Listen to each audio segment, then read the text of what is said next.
Just waiting for the confirmation that I'm live.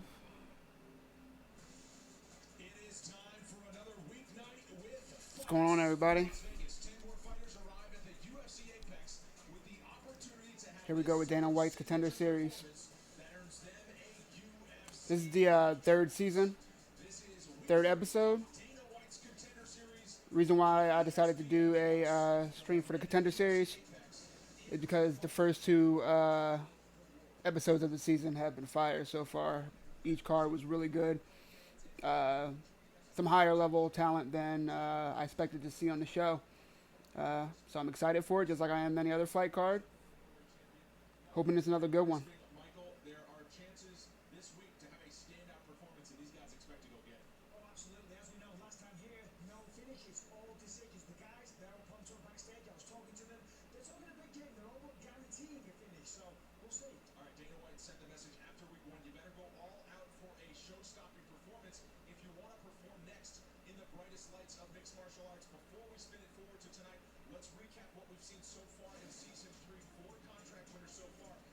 He's going over the previous winners. If you haven't seen Contender Series before, pretty much what happens is there's 4 or 5 fights. The winners from that. Hey, what's going on, Beth? Thanks for stopping by. The winner of that goes on to sit on the sidelines and wait for Dana White to make his choice and listen to what they're saying, announcing the fighters and everything. And Dana White considers signing any, whether it's all of them or none of the winners after that. Week 2, there's some controversy. One of the guys looked really good, and Dana White didn't take him. The guy went for a takedown the last few seconds of the third round. Dana White said he was in there looking for killers, and that's not killer instinct. A lot of people were upset because it's smart MMA. It's, putting a cherry on top of the sundae that was that round. The whole fight he was dominating. He looked really good, had the highest level opponent, the hardest matchup of the card, and looked great all 3 rounds. Dana White still didn't take him, and largely everyone blamed it on that last takedown. So what we all expect now to see is, that was actually episode 1. So what I expect now to see is a bunch of people trying to take each other's head off, because that's clearly what Dana White's looking for. He wants finishes. As Michael Bisping's talking about it right now.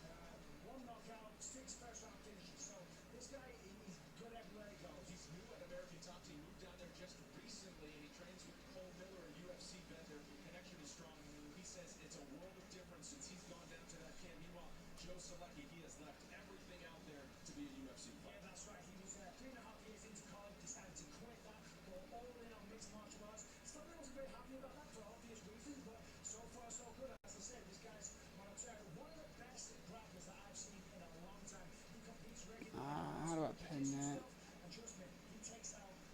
There we go.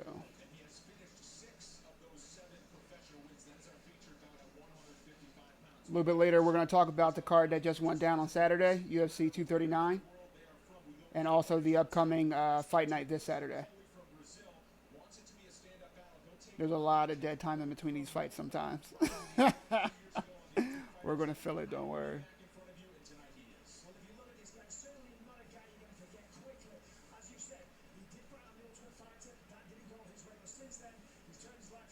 Hey, what's going on, Trash Can? Appreciate you coming through.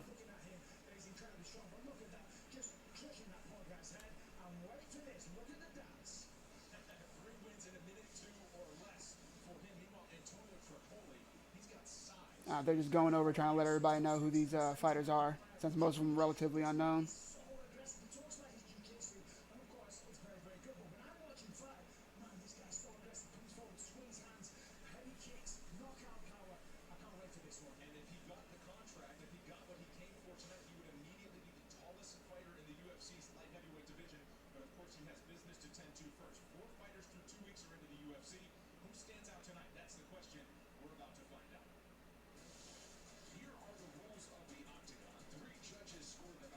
Yo, so get this.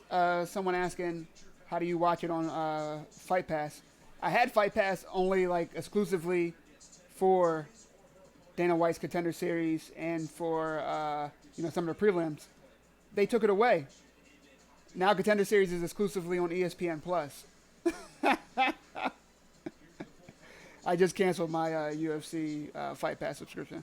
It's useless now, man, unless you're trying to see the smaller promotions, which is cool sometimes, but it's not worth a subscription for.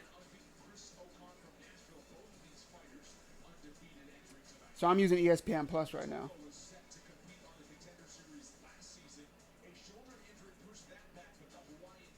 Now, I can't really complain about that app. It's been working real good since they debuted it.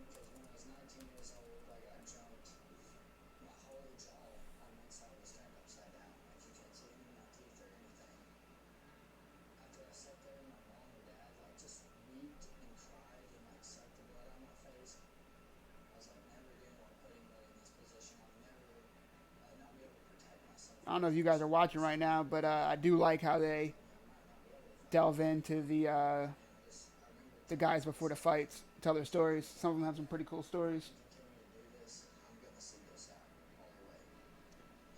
This guy sharing that he was jumped, got his jaw broken really bad, and decided he would never be defenseless again. That's cool. Let's see if he can fight.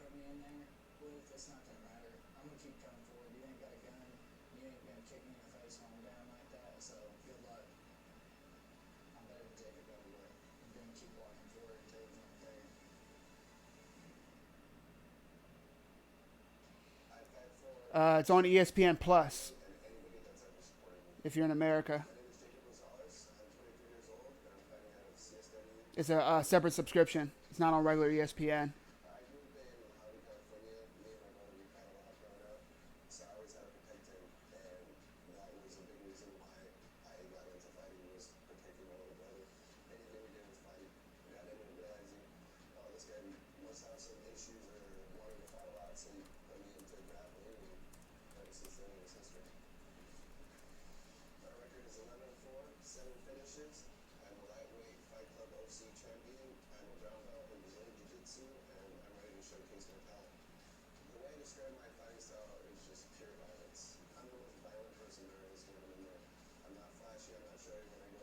This guy said I'm the most violent person there is when I'm in the cage. Let's see.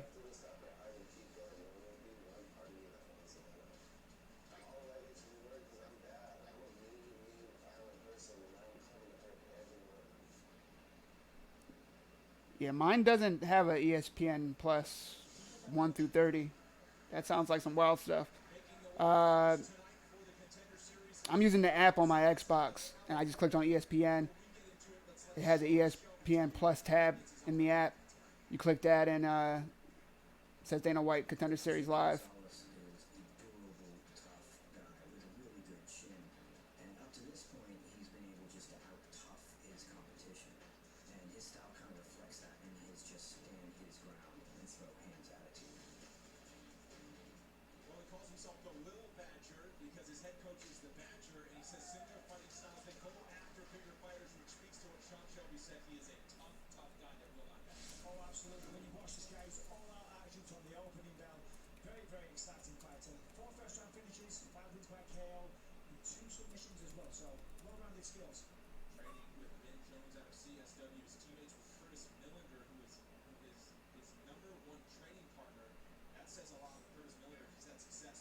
This guy trains with Curtis Millender. That's cool. What's going on, Anton? Thanks for coming through.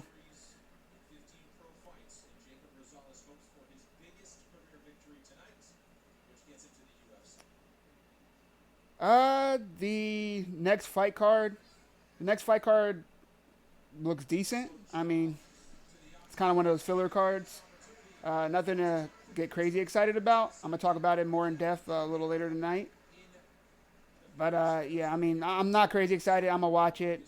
I'll probably stream for it, hoping for some good action. We'll see though. Horrible main event. I don't understand why you make that a main event. Uriah Faber comes back. That's gonna be cool. See what he looks like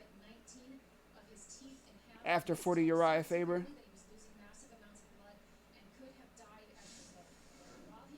It's a weird matchup they put him in against Ricky Simone. Uh, it's not going to be a easy fight. It's not going to be the hardest matchup in the division, but it's not exciting.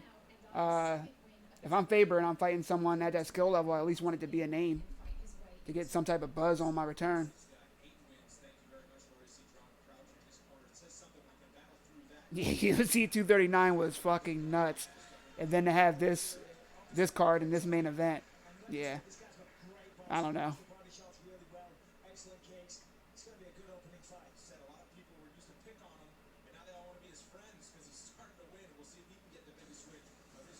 The first fight is Jonathan Pierce versus Jacob Rosales, lightweight. They're both pretty big for lightweights. Jonathan Pierce, 6 foot. Rosales, 5'11".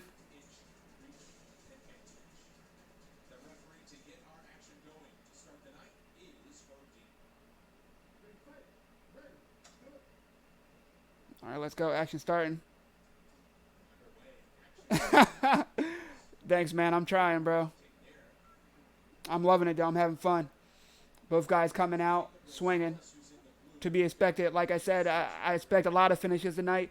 Dana White made it clear that if you want to get signed through this avenue, through Dana White Contender Series, then you have to show that you're at least trying to get the kill.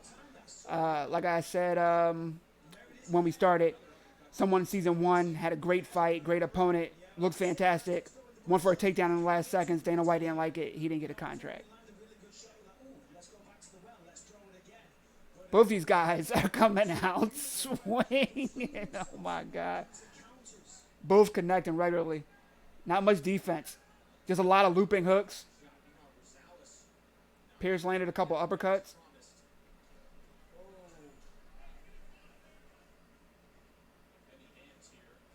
Goes for a lazy leg kick, Pierce does.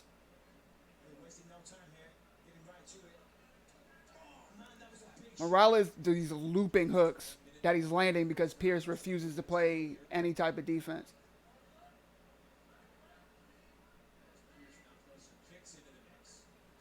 Head kick by Pierce misses bad. Both land. Morales has the better of that exchange.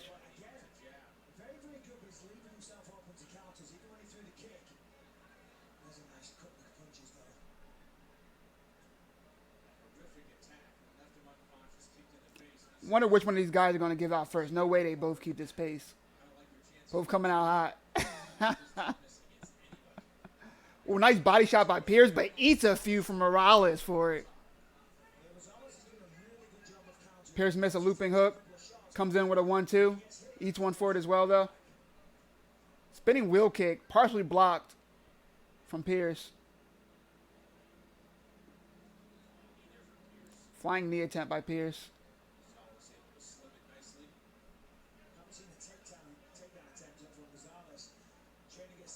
Oh, nice jab from Pierce. Morales returns it with a jab of his own. Lands a nice right, Morales does.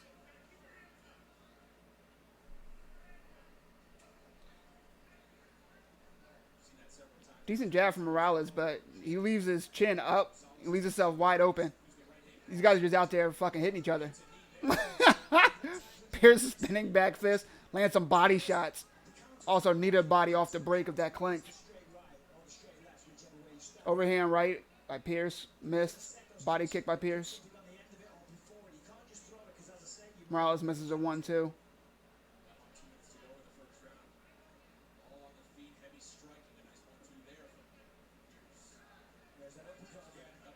Nice uppercut followed by a jab from Pierce. Oh.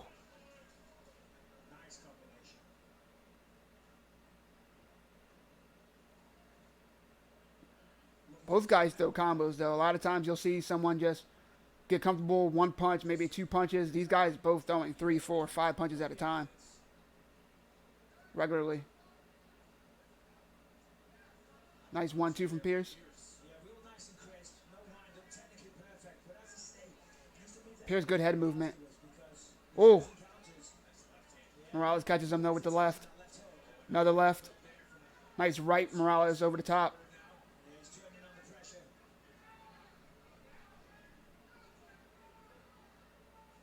Not sure if Pierce has good head movement or just a lot of head movement. I mean, it's good to have head movement, but if you're too predictable, I think that's where Morales is landing on him a lot. He's kind of getting a read on him. They exchange jabs. Pierce is landing. Bisping saying Morales clearly winning the round. Good on him. I mean, he is the pro. I don't know who the fuck is winning this round. They're both just eating punches and throwing them back. Nice uppercut by Pierce. Been landing that consistently. Has Morales against the cage, goes for a takedown. Not able to get a takedown, but lands an elbow. Morales lands a little switch and gets him down. Now working the guillotine, Morales is. Oh, that's tight. Only 10 seconds left. He loses it. Pierce able to use the cage to stay safe out of there.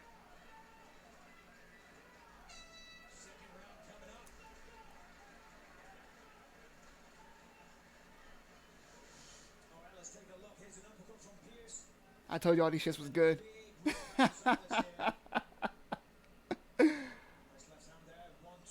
Yo, what's going on, Ice? Thanks for stopping by, man. Just let him bang, bro.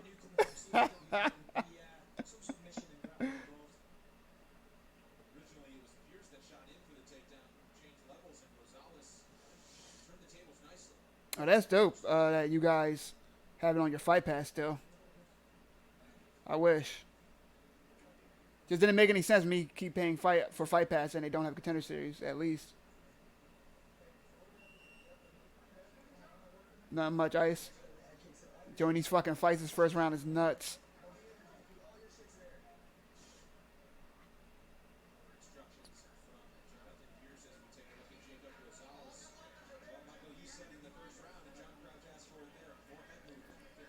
Oh, you know Rosales? That's dope, man.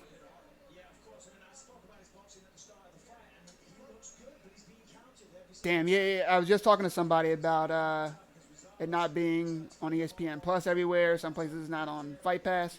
Like, it's not on Fight Pass where I'm at. You guys can try that out, though.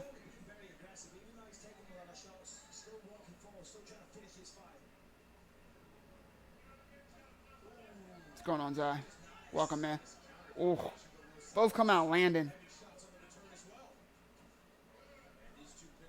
30 seconds in, and they've both eaten at least 7 punches. I love it. Nice leg kick from Rosales.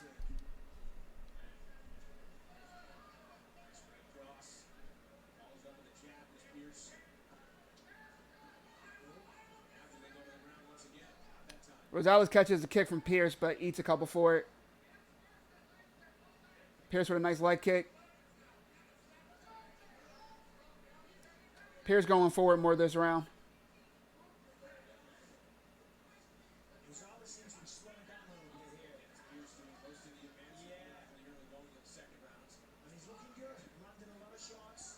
Nice jab from Rosales. Oh, Pierce lands a couple. Pierce is pretty much falling forward with punches and landing them on Rosales. Rosales looks kind of tired. Both trade jabs.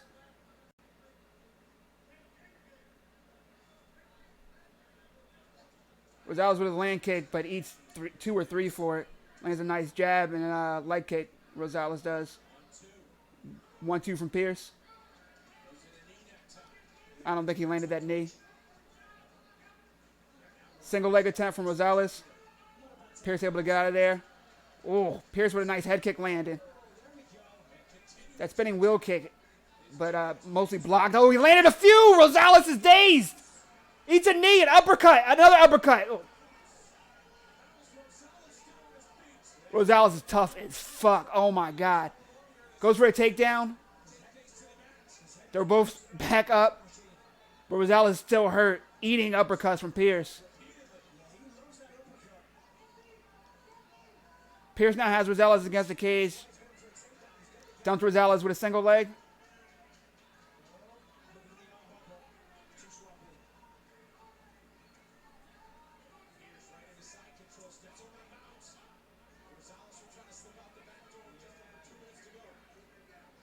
Pierce almost takes Rosales back, but Rosales is able to get up. Rosales backing up, ate another uppercut. Another 3 uppercuts.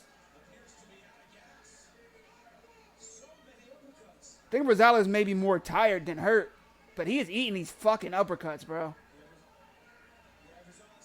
Pierce Rosales against a cage. Pierce is landing. Rosales does a couple back. Eats an elbow. Rosales looks up at the clock, sees 2 minutes. Pierce now working a double leg, able to clasp his hands and get a takedown.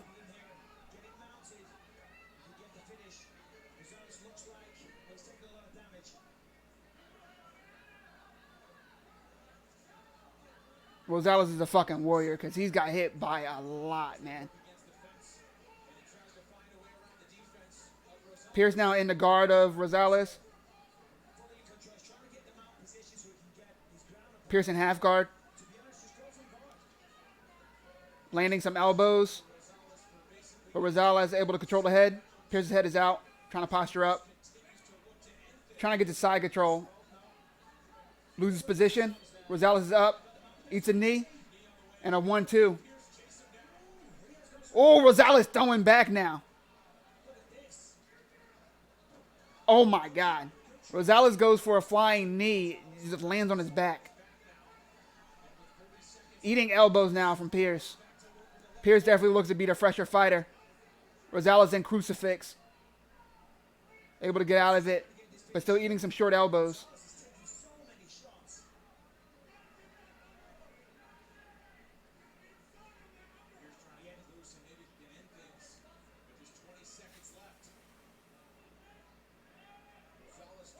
Pierce trying to work mount. Did like a 3/4 mount, landed some elbows.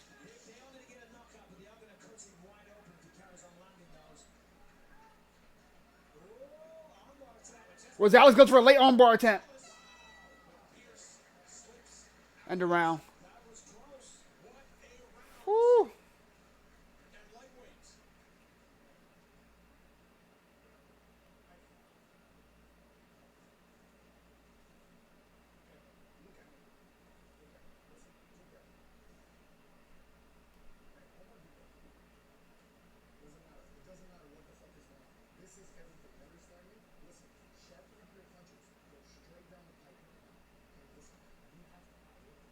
This is an amazing fucking fight. Both guys tough as nails.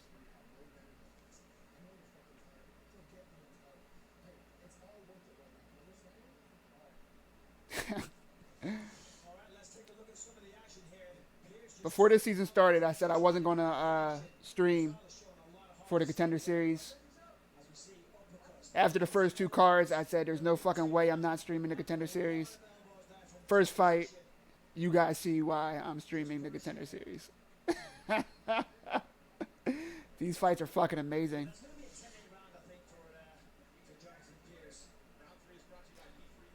Bisping saying he thinks that was a 10-8 round. We'll see.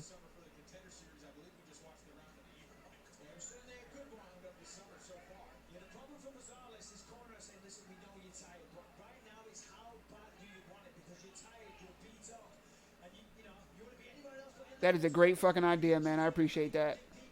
And I am going to do exactly that. Thank you a lot. I appreciate it.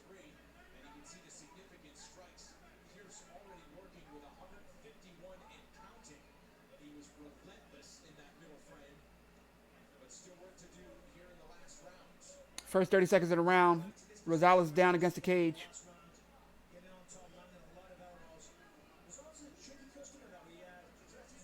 Pierce trying to take the back, but Rosales rolls over to his back. Now Pierce in side control.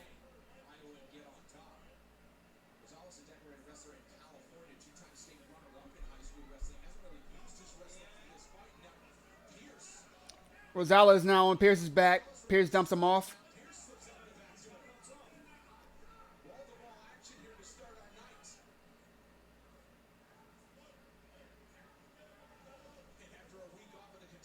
Rosales able to get up.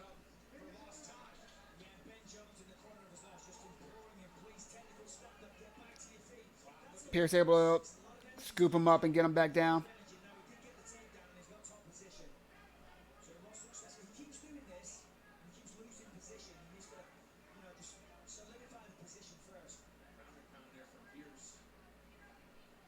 Oh, word.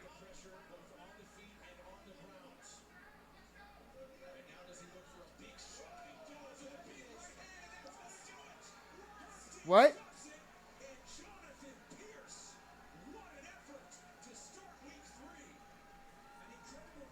Holy shit. I don't.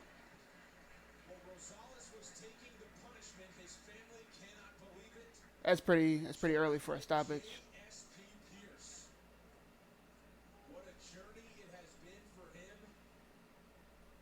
That's a pretty early stoppage, guys.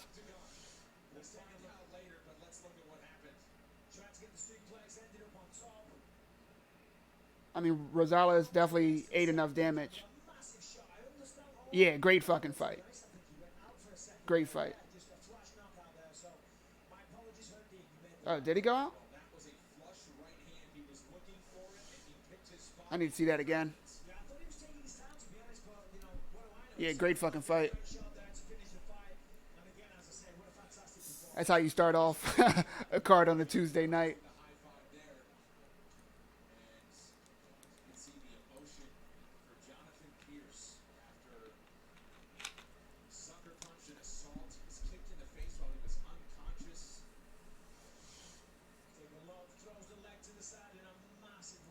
Oh.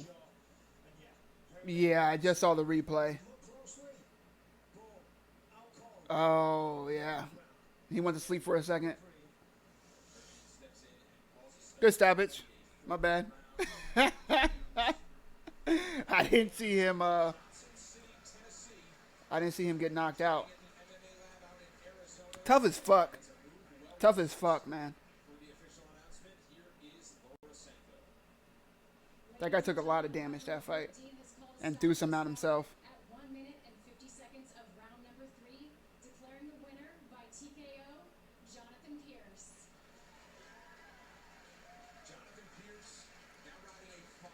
Jonathan Pierce, I think it's safe to say he's going to get a contract.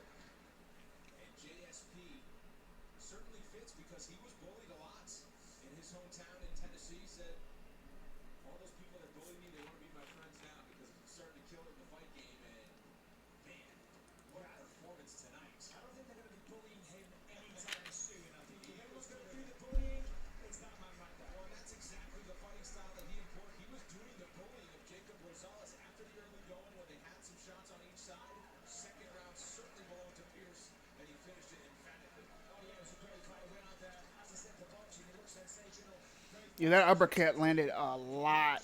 A lot. Yeah, I think Rosales definitely is no slouch, man. Definitely no slouch. He was looking good. They were both looking really good that first round. You could tell that somebody's gas tank had to give. No way. Both of them were about to keep that pace that they came out with. I think if Rosales goes back, gets 2-3 wins in the regional scene, he'll be right back. Possibly get signed the regular way.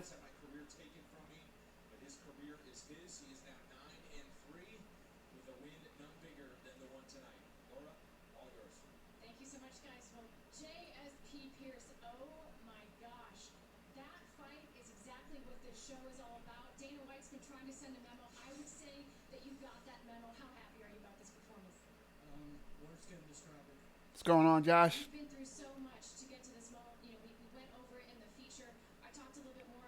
What's up, Arya?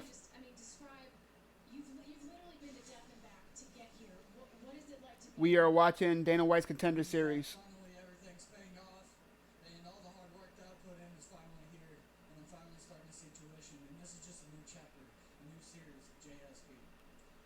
If you guys are looking for a link, scroll up.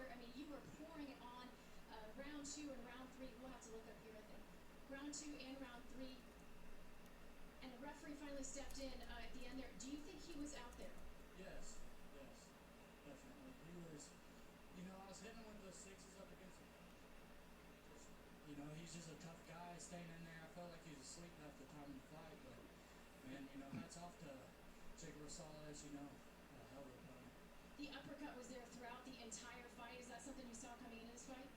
I actually had a dream about it, so figured I'd go for it. Yeah, they both had good gas tanks. Pierce just had Give me that contract. the deeper JSP, one, man. give He me that looked really contract. good in You there. stood behind me, and I feel like if anybody deserves it, I do. He definitely needs, some polishing himself, but Thank you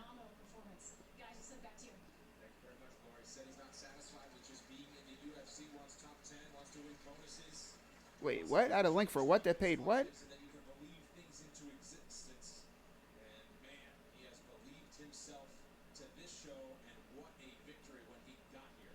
Up Well, next, I'm we not got sure what link you're Middleweight talking Justin about, Sumter. He is familiar with the Contender Series but you process. shouldn't be paying for no All he link. has left to do is get the win. He says the skills weren't the issue last summer, but the change you will see tonight is his mindset.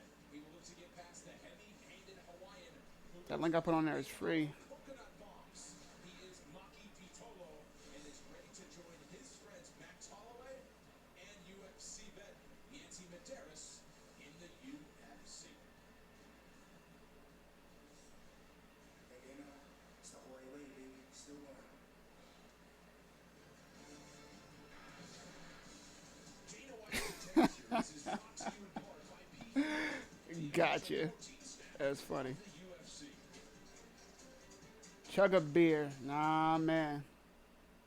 It's a work night. UFC Apex continues to be the newest stage in mixed martial arts to show your stuff and impress the boss. This is Dana White's Contender Series, and we continue from Las Vegas.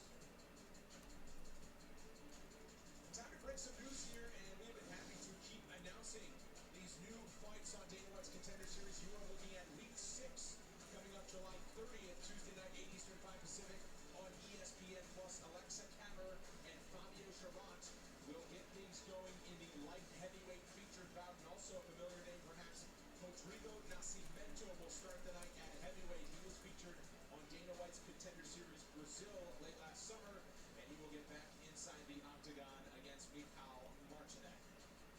Up next, though, we are at middleweights, and Justin Sumter makes his return. Kind of job I do? Contender Series, Brennan Work for a real estate developer. UFC on the We line. build Wouldn't you if you want to make some money? He is Yanni Vinci, condos, single family homes, townhouses, the guy who knows how to get it done. and I work for These fights the team that gets it to the closing table. to the middleweight piqued your interest. Yeah, indeed it does. And this is one of the fights I didn't cover. Not very exciting stuff. But we are seeing the line move, and there's a simple reason for that. The public likes the underdog a lot. And this line's come way down, and that's when I had to get involved. I like something a lot in this spot, especially as a slight favorite. I think he's massive for this weight class, and more importantly, this is Patolo's first fight at the middleweight, and I just think he's going to be too big for him, man. And plus Sumter's been here before, so there isn't going to be those octagon jitters or the apex jitters, whatever you want to call them. But I think that's a smart bet, but I might put a few Jump more on on it, this. jump on it. Especially after the I dress. hope so. I'm commentating, man. Thank you, Yanni. Good to have you around the UFC Apex. Thanks for having me. All right, This let's is see. amazing. Let's see what this fight brings in store. A middleweight matchup between a Hawaiian and a New Englander who are set to square off. Pays the bills, man. Maki Pitolo for Contender Series Pays the bills. I definitely can't complain. The Hawaiian gets a second chance against a returning veteran in New England middleweight, Justin Sumter. But this right here, I'm enjoying this, man. It's the dream. Newly married father of two, I'm a bartender, and I'm here to accomplish my dream to become a UFC fighter. My name is Maki Pitolo. I'm 27, and I fight out of Gracie Tevens, Honolulu, and West Oahu MMA. I grew up in Lahaina, Hawaii, where it's basically survival of the fittest. I hope everybody here was able to watch that fight last night. I mean, on Saturday. Grew as a Fucking nuts, man. fighting That fight was so damn crazy. Started off as a little dream and it grew into this here where I want to go out there and show that I belong out there with the best in the world. I have to prove that I am the one that belongs in the UFC. Last season didn't turn out my way, but this season they gave me another shot, so just got to prove that I belong in there. My name is Justin the Fort Sumter. I'm 29. I'm fighting out of Fighting Arts Academy. On March 14th, I had my daughter. Sanchez, I think he needs to retire. Unless he's just trying to collect them checks. If so, he needs to fight just a bunch of young boys. A bunch of guys trying to, get a name on their resume, but not too dangerous. I'm not trying to see Diego get knocked out for the next 3 to 5 years. Dana White saying Luke Rockhold should retire. That kind of shocked me until I heard Luke Rockhold's jaw was broken. Then I'm like, yeah, maybe, man. Maybe he should retire. I don't know. He gets injured so often. Really good fighter, really talented. Was one of the most talented guys in his last weight class, but against bigger, stronger guys. But he looked big and strong himself in there. But I don't know, man.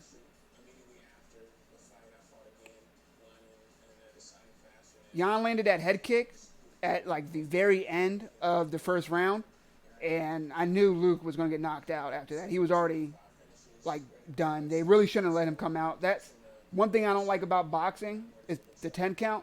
You got people being concussed, falling on the ground, and then able to compose themselves in 8-9 seconds, and then you let them go get concussed again. I don't really like that shit. And unfortunately, something like that happened with Luke.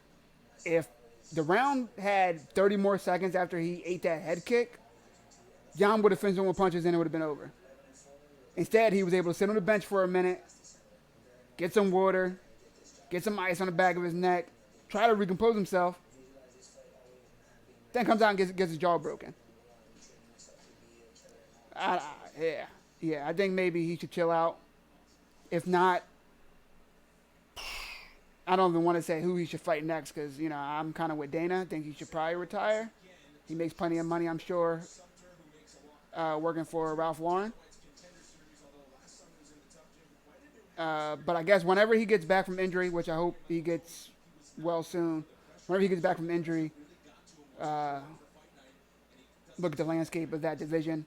Him and Anthony Smith can fight at any time. That'll be something that people will watch with for their little beef that they had. But beyond that, I don't know. I don't want to see him any against some of the young up-and-coming killers. Because he's either going to out-grapple him or get fucking knocked out again.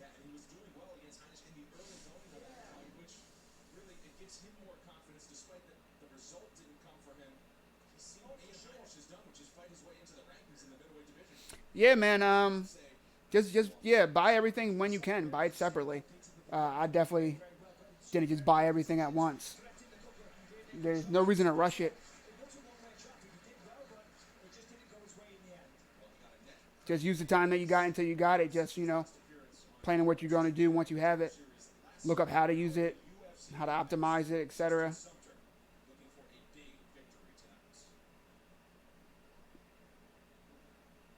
I'm learning every stream. Every stream, I'm like, oh, that's how you do that? That's cool.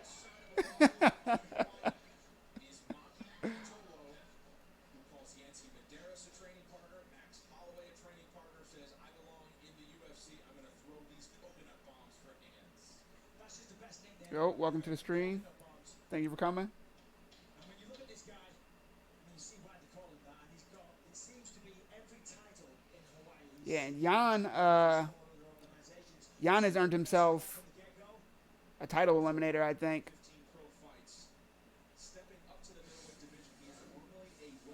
Usually, juggling wins and losses like Jan tends to do from time to time.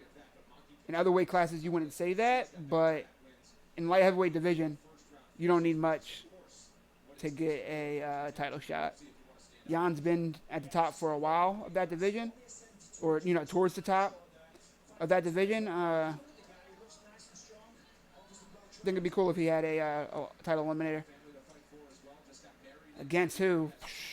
I don't know. What he wants to do is make his Yeah, Jan's actually on a nice little streak. the highest level of mixed martial arts. Let's see. Tail the tape for this matchup at middleweight between Maki Pitolo and Justin Sumter. Sumter, 1 year older at 29, but the height advantage All right, so he lost in 2016 and a 4-inch reach advantage for the fighter out of Connecticut. to Alex Gustafson. This middleweight matchup is the veteran Chris Tyone. But then he has wins over Jared Cannonier, Devin Clark. Simple as that. And these I lost to Patrick Cummins. have also trained together a few years back. Sumter was out Nice win over Jimmy Manua. so they know what each other has. Oh, And wobbles Pitolo and he goes flying knee. talk about that after this fight. Last time he's coming out strong and hard. Both guys, just like the last fight, coming out directly towards the middle. A little aggressive, though, a little too wild. See the size difference immediately. Sumter looks fucking humongous. He looks huge. As a middleweight, Maki Pitolo stepping up for the opportunity. Patello landed some nice leg kicks on him now. A couple hooks against the cage. Sumter clinches and then gets himself off the cage, but he needs to get back to the middle. You gotta be tough if you're coming from Waianae, Hawaii, on the west side of Oahu. He's trying to close down the distance here. Patello is just forward, forward, forward. Body kick there on the return. Patello eats a body kick, doesn't give a fuck. Eats another body kick. Sometimes he's fallen victim to that. Well, I spoke to Yancy Medeiros before and I said, are we going to see some coconut bombs? He said, no, he's going to be tactical. He's going to be tactical with his game plan. Nice leg kick from Patello. He has it if he needs it. And he needs it to be Oh, nice jab. Followed by a cross from Sumter. Sumter tries with a leading elbow, misses though. Oh, did he land that? Patello has Sumter against the cage again. Every time. Oh!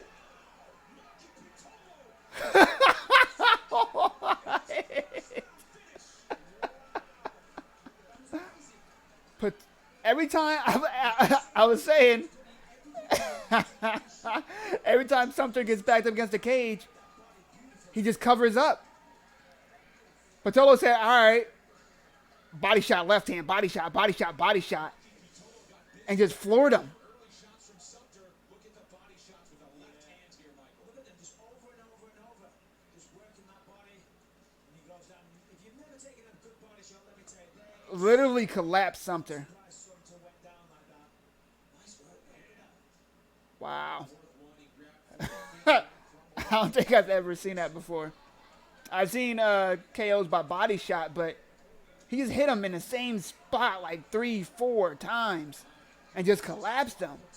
Say what, that guy has some serious power because there was no real body work. They were just arm shots, but still 3-4 low amounts of. great work. Well, how many times do we see fighters just trying to score points from in close range? That time, he ended it from close range. They said it was middleweight, but Patello looks pretty small for middleweight. And Sumter looks fucking huge. Wow. Yeah. Looking at them, I thought that fight was going to go totally different. Ladies and gentlemen, referee Chris Tyone has called a stop to this bout. That's why I love this fucking sport. 1 minute and 37 seconds of round one, declaring your winner by TKO, Maki Pitolo. Yeah, 185 middleweight. Maki Pitolo now has 6 first-round finishes.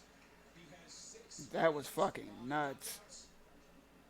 And there is a hug with UFC lightweight contender Yancy Medeiros, Oh, he trains with Yancey. That's dope. the ninth island as they call Las Vegas.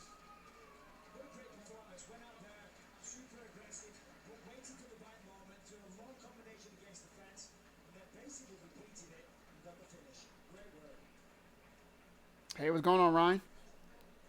All the way from Norway. What's going on, man? Thanks for coming through. Let me check that for you. I'll let you know.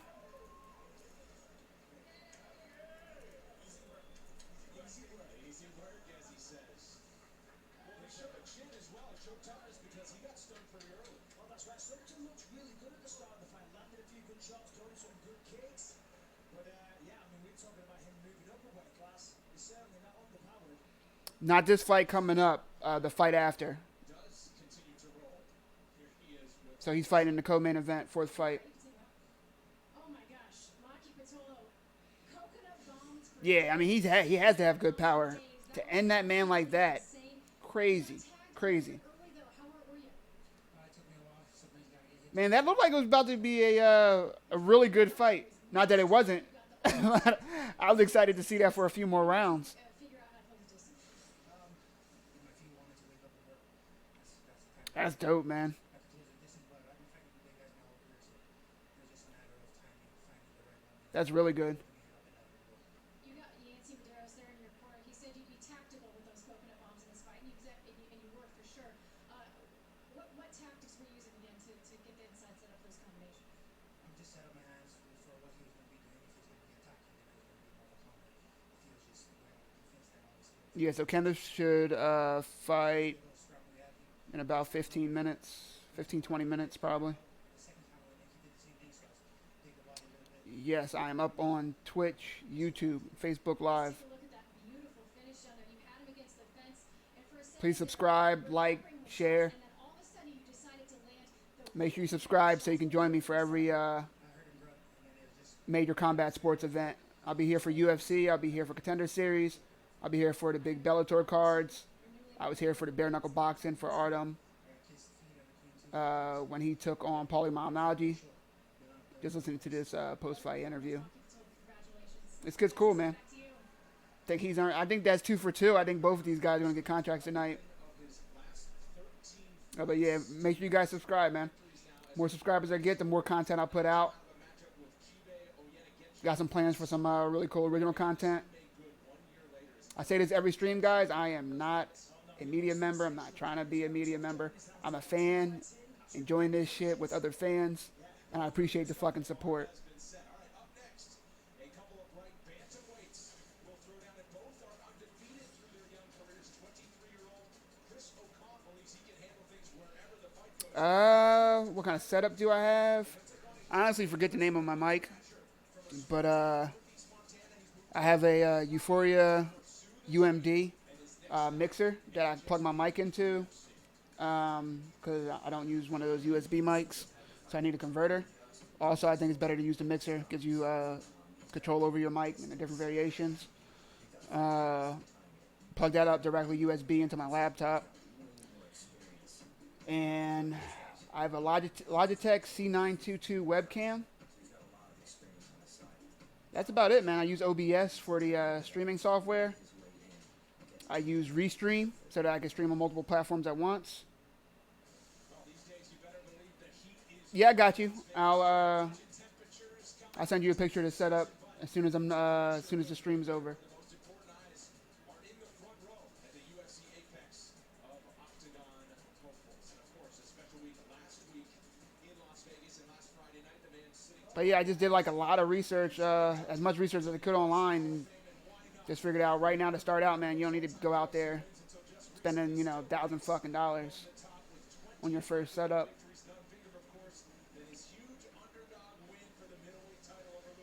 But trust me, it's gonna get bigger and better. fashion. He defended it.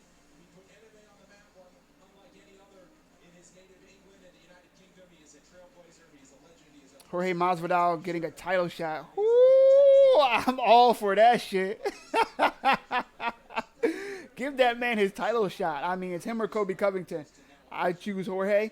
Although the Kobe Covington fight will have a nice lead up with Kamaru.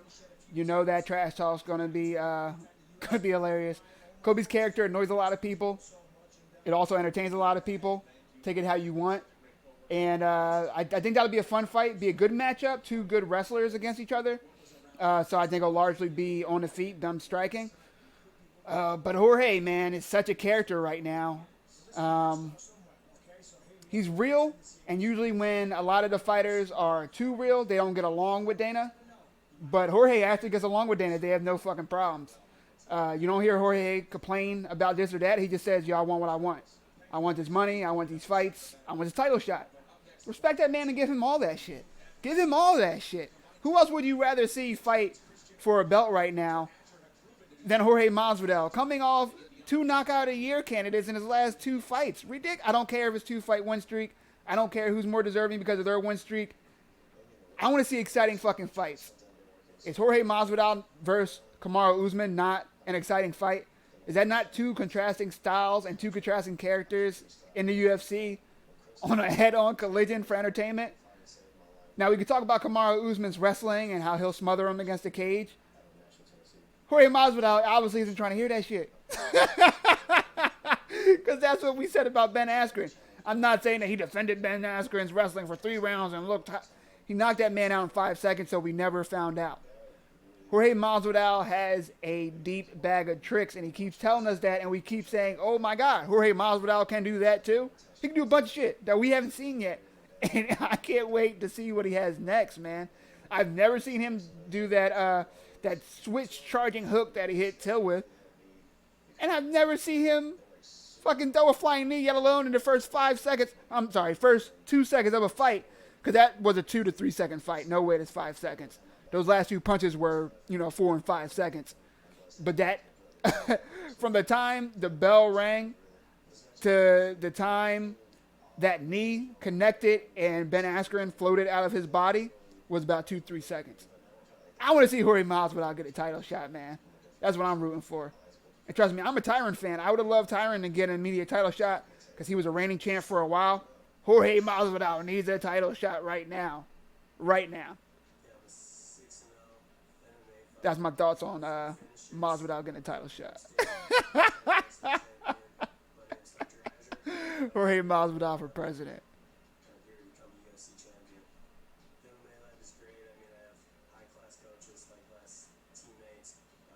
Kobe versus Lawler is going to be an interesting fight to watch. Lawler has lights out wrestling that he doesn't always show. Kobe has really good wrestling that he does try to implement at all times.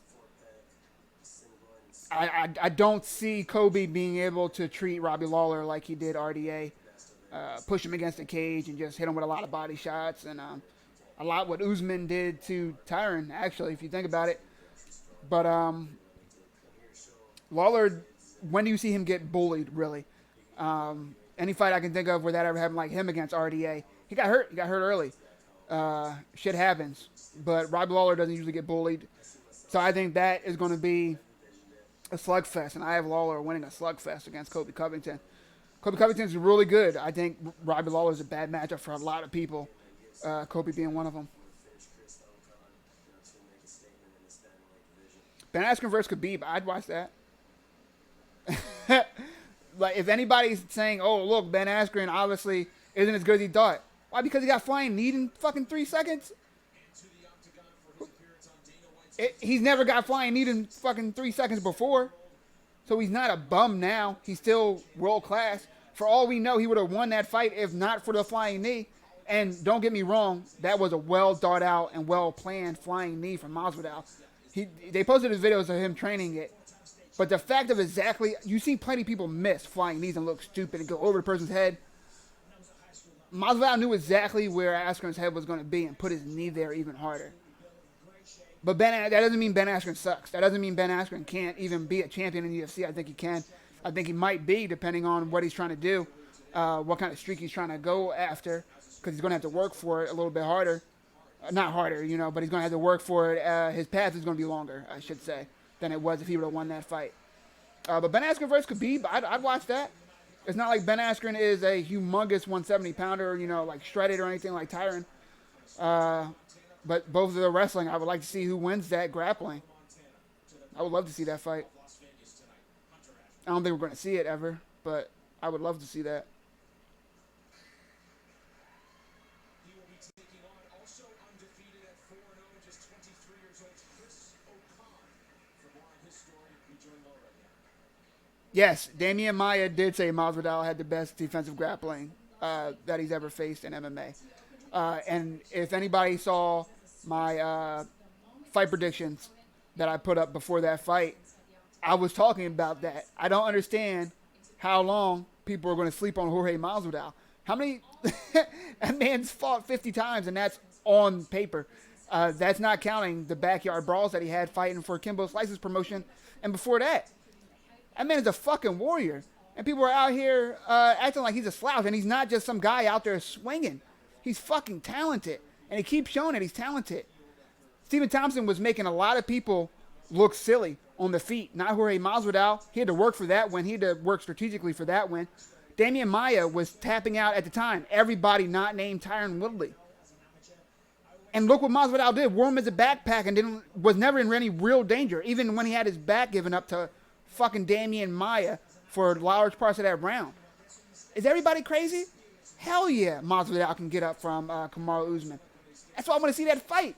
Kamaru's not going to be able to do a lot of things he's done to people to Jorge Masvidal. He's just not going to be able to. I want to see that fight. Should be fucking... Be a good one. Be a good one.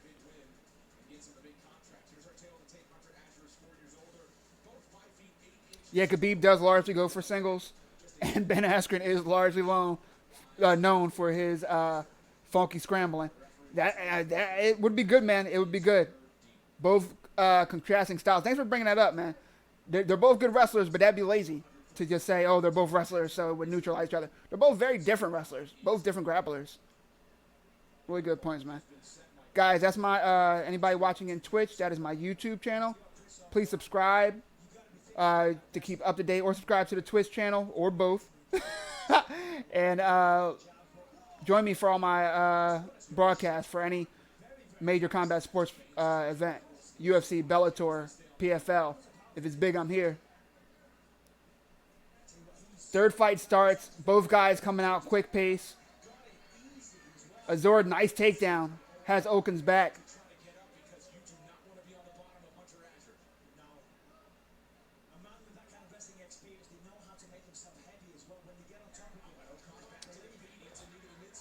Adger landed a knee before Okan was able to get up and separate himself.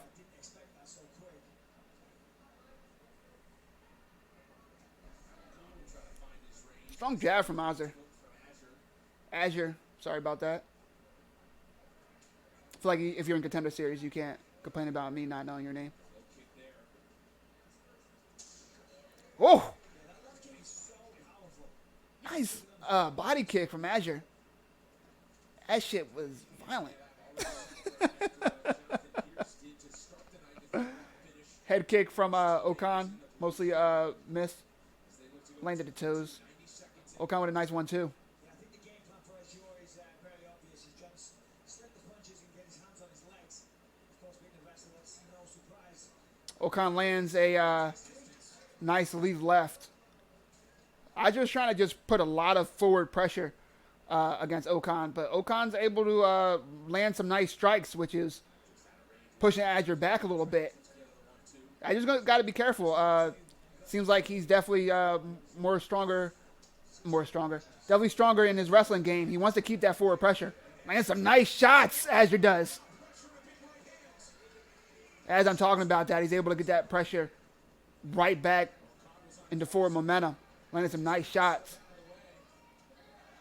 Nice 1-2 from Azure. Nice leg kick from Azure. Oh, Okan eats a left. Goes for a takedown himself. Yeah, he's hurt. I thought so. That was a really hard left. Azure going for a guillotine.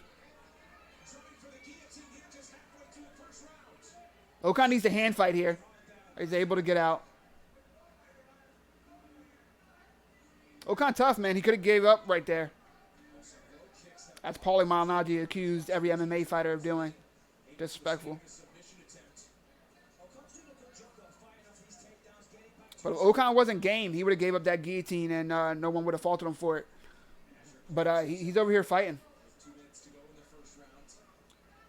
Azure with Okan against the cage.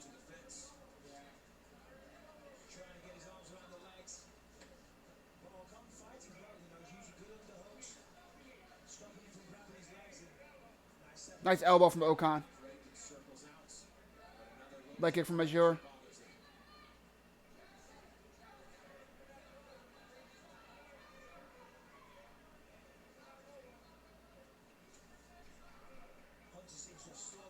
Nice body kick, body shot from Okan. I just landing that leg kick pretty regularly, though. Okan better start checking those. I know they hurt.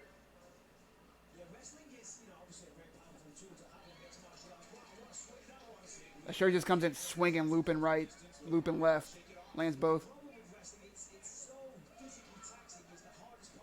Okan with the... oh! Eats a leg kick after landing that cross. 9 of 13 on the leg kicks for Hunter Azure so far. There's number 10. Adger is tearing that leg up. May have proven to be a prop for Okan. He has stumbled several times. Okan's now moving that leg. Azure read it, landed to the left, won it for a single. Stopped thinking about the leg kick and was able to close the distance. That single's deep. Let's see what he can do with it. Okan able to stay up. Azure look up at the clock with a little over 20 seconds to go here in the first round. Another good first round, guys. Okan still forces him back to the fence. Does he have some offense in the final seconds? Against the cage, just landing a couple knees to each other's legs, body. Trying to spin him down, big swing. Adger gets a nice right hook off the breakup. Good first round. Really good first round. All right, let's take a look at some of the action. Look at these leg kicks. Threw them many, many times. Very heavy as well. And then again, That funky new era American wrestling and the Russian dragging and mauling. I love it. Yeah, that'd be a good matchup, man. And can you imagine Ben Askren across the table with a microphone in front of his face and Khabib on the other side of that table? That lead up would be so fucking entertaining.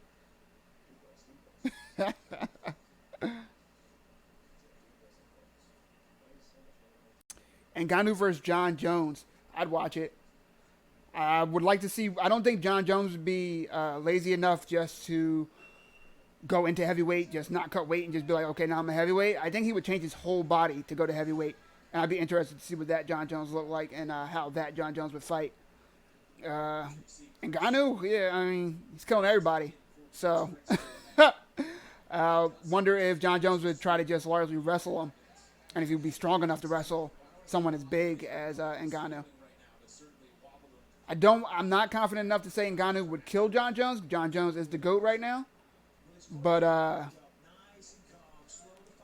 Ngannou could kill him. Ngannou could definitely win that fight. That man can knock anybody out any day.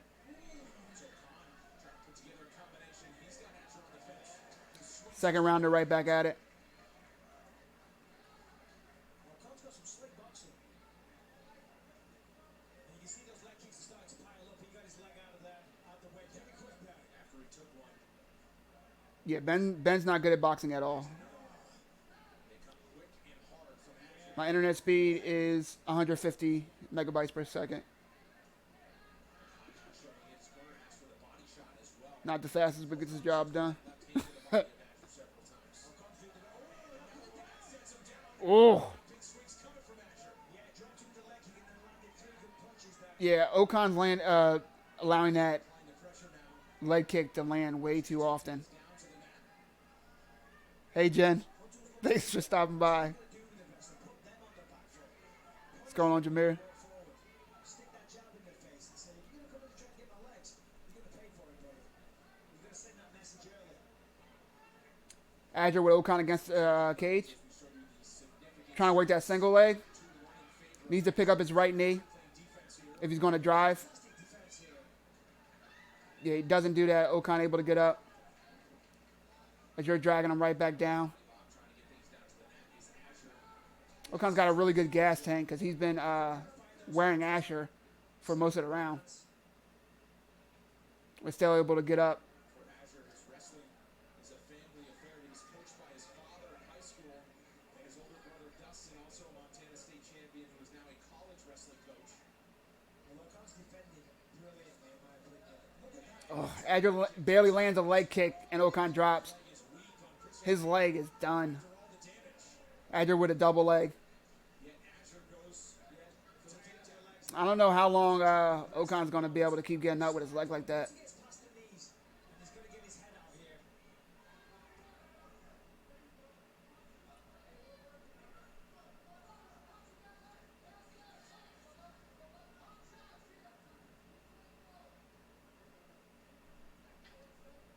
For Hunter Azure, this is his third fight of 2. Yeah, he did get pretty big when he was powerlifting. He would have to get similar size again. This year he showed heavy kicks against Jamie Hernandez.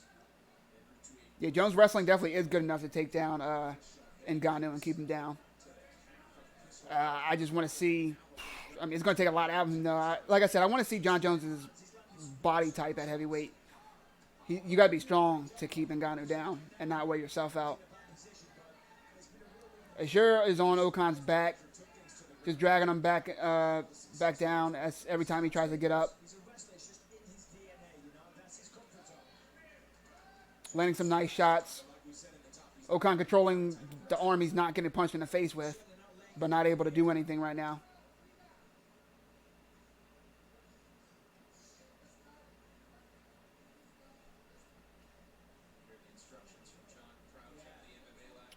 Yeah, if you're going to do live, I'm not sure if 15 is going to do it for you.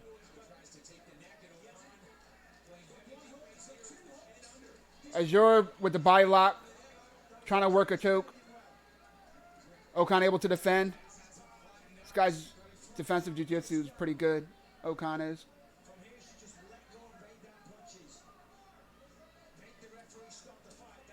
Oh, Azure landing some really big blows. Trying to work the choke again. It's not under the chin now. Okan, really good defense. Yeah, I mean, it's worth a try, man. Start a channel. Don't name it anything popular or anything like that. Don't name it anything that'll come up in a search. And just try. Try to go in the stream and see how it turns out. If it works, great. If it doesn't, then, upgrade.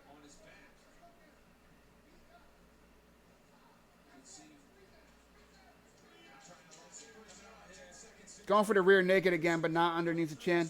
Oh, yeah, no. It's not deep. Just really uncomfortable. Make sure just landing some solid shots before the end of the round. It's got to be demoralizing for Okan. Let's take a look at these leg kicks. They were really punishing Okan. Dropped him with a few of them. We're seeing it again here. Oh, wasn't flushed out one, but still put it in. Yeah, John Jones definitely didn't look his best. He said the steroid effect seemed to faded away last fight. Yeah, definitely wasn't his best showing. I said in my predictions for that fight that you don't know what John you're going to get all the time. Are you going to get the John that was against OSP, that was against Alex Smith, or are you going to get the John Jones you saw in DC2, in Gustafsson 2, in Machida fight, in the Shogun fight? John Jones either comes out, dominates, and kills, or he has a really controlled game. And I don't think the fight was boring at all. I enjoyed the fight, but definitely not his most impressive showing. Especially we heard today, yesterday, that Thiago Santos, his whole left knee is blown. Every ligament in his knee is torn. He's going to be out the rest of the year, and he still looked good and won the fight on one of the judges' scorecards. I want to see Santos get a rematch, not the immediate, but a rematch eventually, maybe mid next year. He looked good. He looked good, but he was compromised after the first round. I want to see him healthy. I want to see him in there with a whole training camp because it was already a short training camp due to his other leg being injured. He had surgery a month or so beforehand on his right knee. So I want to see him in better circumstances. Every fighter comes in injured. He's not making any excuses. But I want to see that fight again. Thought it was good.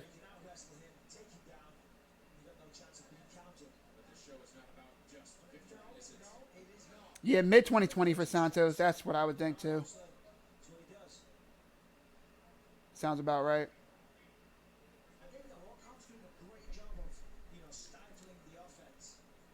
Guys, if you see me talking to people and you don't see them in the chat, we are live right now on Facebook, YouTube, and Twitch. Please subscribe. Please share, please like. The more support I have, the more content I will be putting out. Join me for every major combat sports event, whether it be UFC, Bellator, PFL, bare knuckle boxing, if it's a good fight on. I'll be here.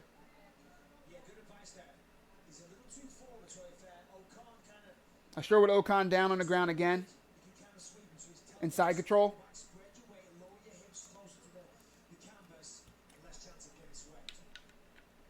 I'm sorry, he's in half guard. Okan still has that leg in there.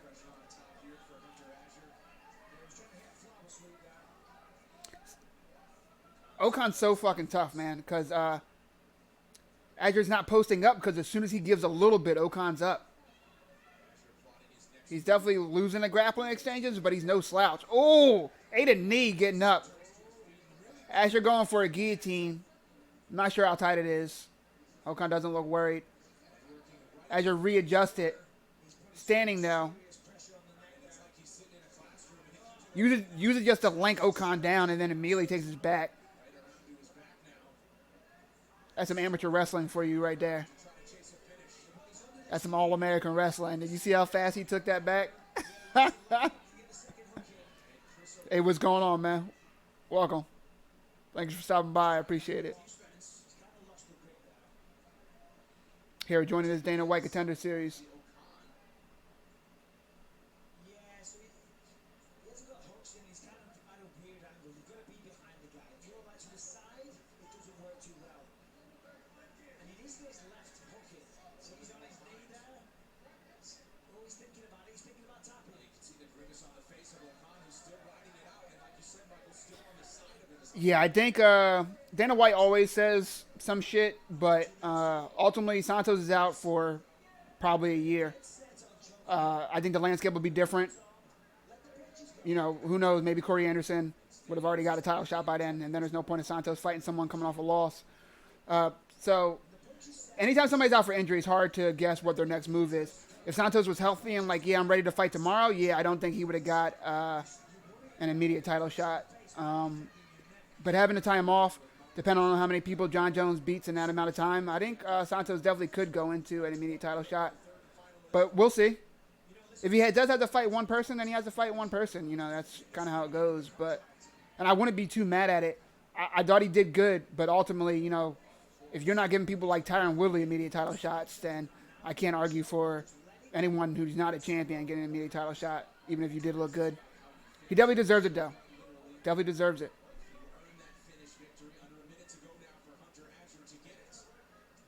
Yeah, he's only been a professional since 2017, so he's Thanks, fam. I appreciate it, man.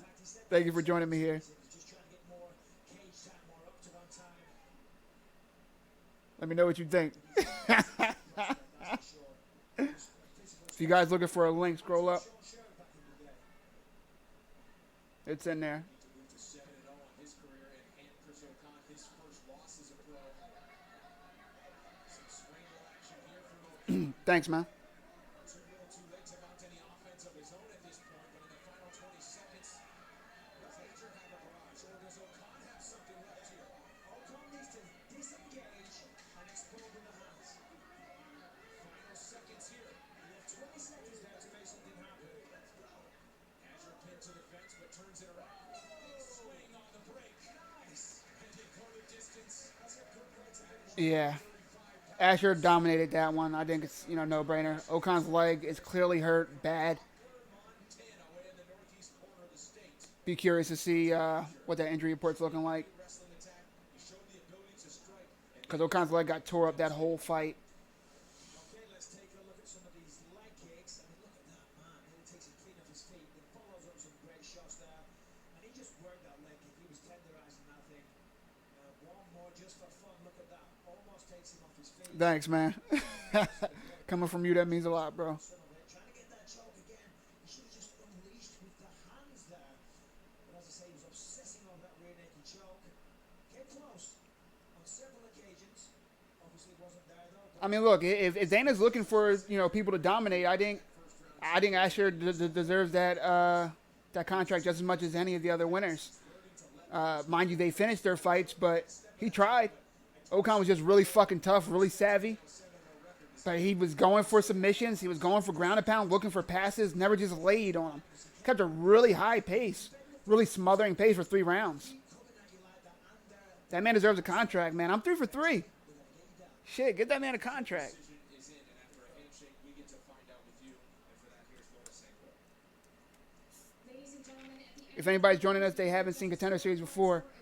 Winner goes in the back, sits to the side, and waits for Dana White to let them know if they're getting signed to the UFC. and 30-26 for your winner by unanimous decision, Hunter. If you're just joining us, first 2 fights, fucking nuts. And both winners, in my opinion, deserve contracts. Two good finishes. And then this fight right here, Asher smothering looked great this fight. I think he also deserves a contract. Moved to Salt Lake City, didn't like the gym that he found himself at there, so he showed up on John Crouch's front door at the MMA lab, said, come on in, and he's part of the team, and he gets the second win tonight for that gym after Jonathan Pierce found his way to the winner's circle earlier tonight. Yeah, big night for those guys. Definitely celebrating later. And he looked fantastic, you know, very, very strong, great cardio, good heavy hands, and those leg kicks. Very nice work. Friends and family and teammates When you start your YouTube channel, let me know, bro. I'll support. That's dope. Shit, I just started this one. We can definitely brainstorm too, man. Hit me up. What state am I from? I'm from New Jersey, my friend. Don't judge me. wrestling career unsuccessful so far. His MMA career has been just that. Here he is with Lorosenko. Hunter Azure, you remain undefeated. A phenomenal, dominant performance. I know you've had some big wins in your career. How does this one stack up? This one feels great. I mean, he's supposed to be a striker, but I felt like I beat him in that aspect. And I felt like I could get more with my wrestling game, but then As you're saying, he think he he didn't do much to improve his position, which makes up. he thinks he could have done more, but I think he did great. These guys are hard on themselves sometimes, but he did great. Those kicks, man, and that was really setting the tone at the beginning of the Yeah, fight. definitely, man. Were those something that you trained for coming in, or something that you saw as the fight unfolded? I'm gonna inbox you after this. It wasn't like part of the game plan or anything, but I could tell he didn't like him right away, so I just kept going to them and until I slowed him down. And he had his right hand, but there wasn't much on it, so once I got worried about those leg kicks and takedown right away, Those leg kicks were vicious. out of his place. So. You absolutely took him out of his place, and then you were able to dominate on the ground, land some ground and pound. But it really looked like you were Yeah, New Jersey's bordering New York. It's on the southern border of New York. thinking behind submission versus landing ground and pound. I mean, he kept giving me his neck, and that's what I need to work on, but I felt with great control there, and I should do some more ground and pound, that's for sure. Thanks, man. Appreciate the subscription. I know some of those chokes were so close. I'm gonna talk to you soon, bro. I mean, in the middle of the fight, no, I wasn't worried about it. I was just gonna. I mean, I've been in tough positions before where I'm tired or whatever, but I know I can push through it, just keep grinding and stuff. Yeah, the Kennethsburg fight is coming up next. It should be on in about 5 minutes. Oh, it's been phenomenal. I mean, he's great to have in your corner. He's got a lot of experience with a lot of great fighters, so it's just a lot of trust I had in him and my teammates at the gym. So I just knew I'm just gonna fight my fight and it would play out perfect. It's a tough night to be on the Contender Series. We had 2 finishes earlier. What's your message to Dana? I'm over here looking at 7-0. the rankings for light heavyweight division since we were talking about Fight for the lab last July 14th. John Jones and Thiago Santos. Now we're all within a year, so Right now, the top 5 is Daniel Cormier, who we know is the heavyweight champ right now, and I don't want to see him cut down to 205 ever again. He looks fat and happy and really powerful at heavyweight, and that's how I like him. He needs to stay exactly in that weight class. He needs to he needs to keep doing what he's doing, man. He's older now. He doesn't need to put himself through that weight cut to get down to 205. I can't even picture him losing enough weight to get down there. I know he could. He's a really good athlete, professional athlete, but man, I don't want to see him make that weight cut again. We got Thiago Santos, who just fought for the belt. Anthony Smith, who just fought for the belt, coming off a win. Coming off a win though against Gustafsson, retiring him actually, and he looked really good that fight. Then we have the young up-and-coming Dominic Reyes, who I think needs another fight or two. Again, this is the light heavyweight division, so who knows? They might give him a title shot. I don't think he's ready, honestly. Jan Blachowicz, maybe Dominic Reyes versus Jan Blachowicz. I'd watch that. That'd be a nice matchup, good test for both of them. More so a test for Dominic to see where he is. But it would be a good fight, and if Jan beats him, he can say, all right, I beat everybody in the top 5 that hasn't fought for a title. Let me get my shot. Can't argue with him there. They still have Gustafsson ranked at 6, but we're going to skip that. Volkan Ozdemir, he lost his title shot against Daniel Cormier. He's not ready for another title shot right now. Corey Anderson, Alir Tifi, Glover Tosher. Yeah, man. It is short for contenders. I wouldn't be surprised if Dominic Reyes gets the next title shot.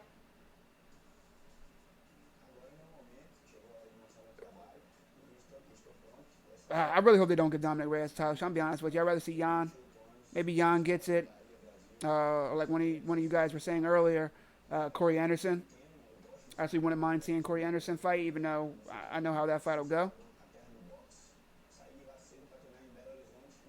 But yeah, looking at the rankings, I want to see either Jan and Corey in a title eliminator, or do Jan versus Dominic Reyes and give Corey Anderson a title shot.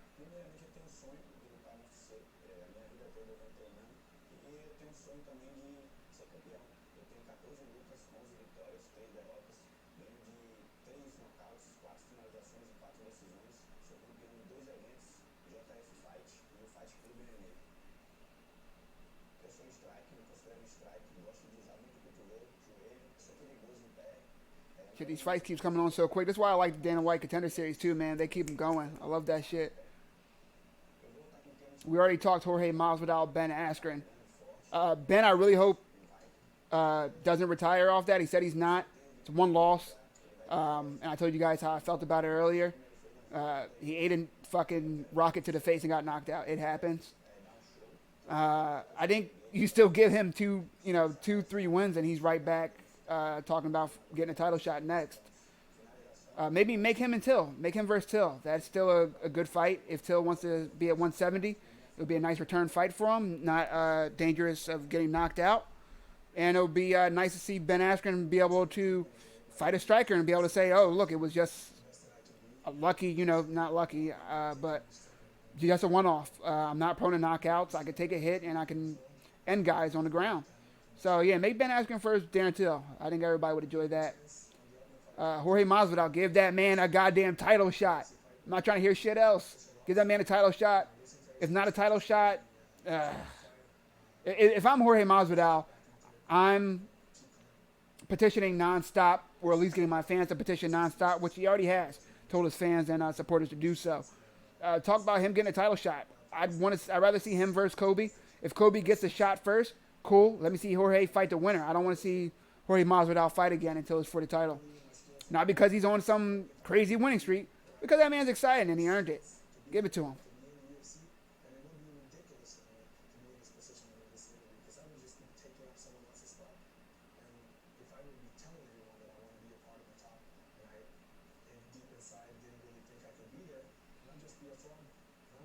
Funny you said that, Trash. Reading my mind, bro. Yeah, coming soon, man. Coming soon. I was I did the prediction on Saturday, and I did that pre-recorded, and afterwards I just felt like it didn't feel the same as this. I'm not going to do anything that's not live from now on, including fight predictions, including fight news. I got a lot of content coming. I'm working on it. I want to make sure that it's good for you guys. But yeah, man, great minds think alike, and that's exactly, definitely going to be doing that soon. I appreciate the feedback, bro.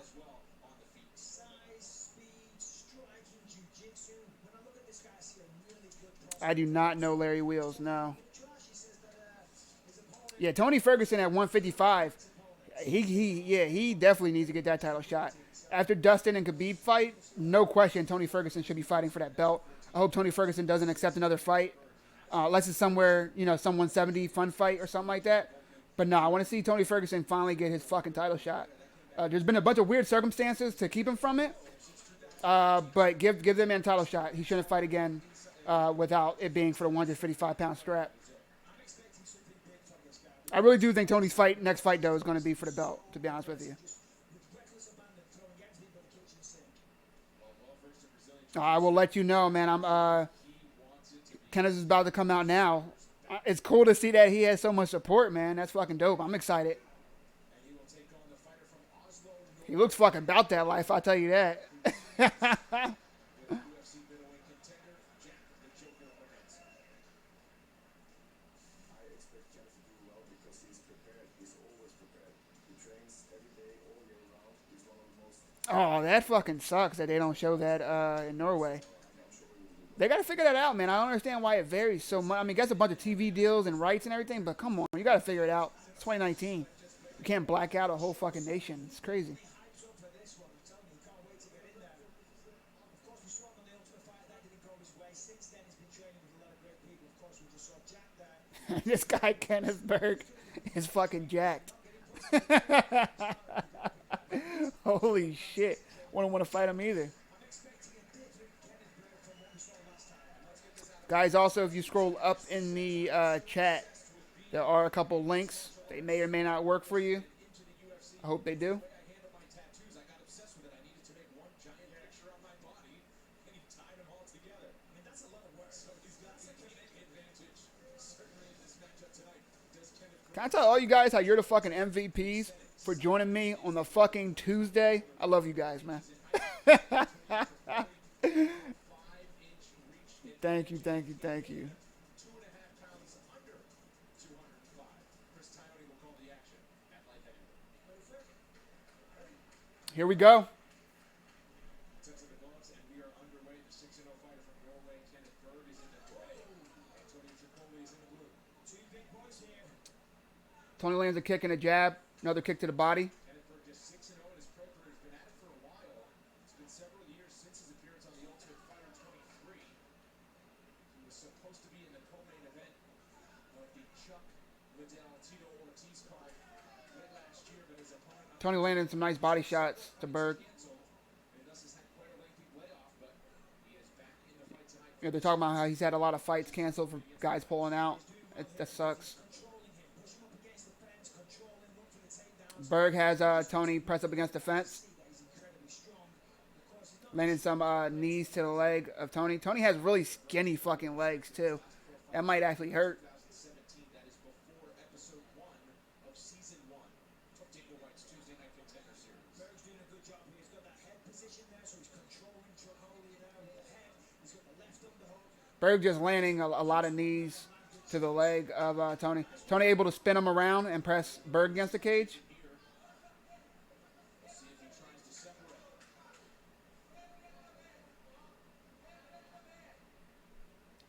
Berg doing well using the underhook. Oh, Tony able to reshoot. Not able to pull Berg off the cage, though. Berg regaining underhook. Yeah, he's about to spin around and have Tony against the cage. He does. Drag him down there. Possibly he could end up underneath. Berg has proven the ability to get things done quickly. 3 of his wins have come in a minute, 2 or less. Of course, we're already past that moment here, but 6 wins and 5 have come. Berg with Tony against the cage again. He needs to land some strikes while he has him here, though. He's landing knees to the leg, but I mean, I can't imagine they're scoring by so much. And we talked about it earlier. You can't just win a fight in Contender Series and expect a contract. You need to either finish or show that you're trying. Defense holding enough for Tripoli so far.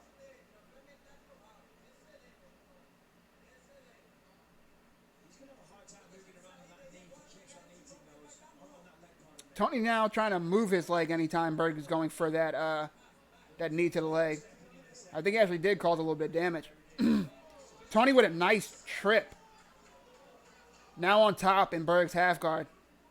Let's see what Berg's jiu-jitsu is looking like. Nice judo toss there. He's got a half guard position here. Let's see what he can do with it. This is what he wanted him. He wanted him on top, and he's already on his way. Tony working the arm triangle. He's just going to get out of the leg three. He's right. Berg needs to not let that leg get over. He's using the cage pretty well. Yeah, Berg is able to use the cage largely to stop that submission. But Tony still has it in there. One mistake and it's game over. Tripoli with a well-rounded game. 3 of his wins are by knockout, 4 by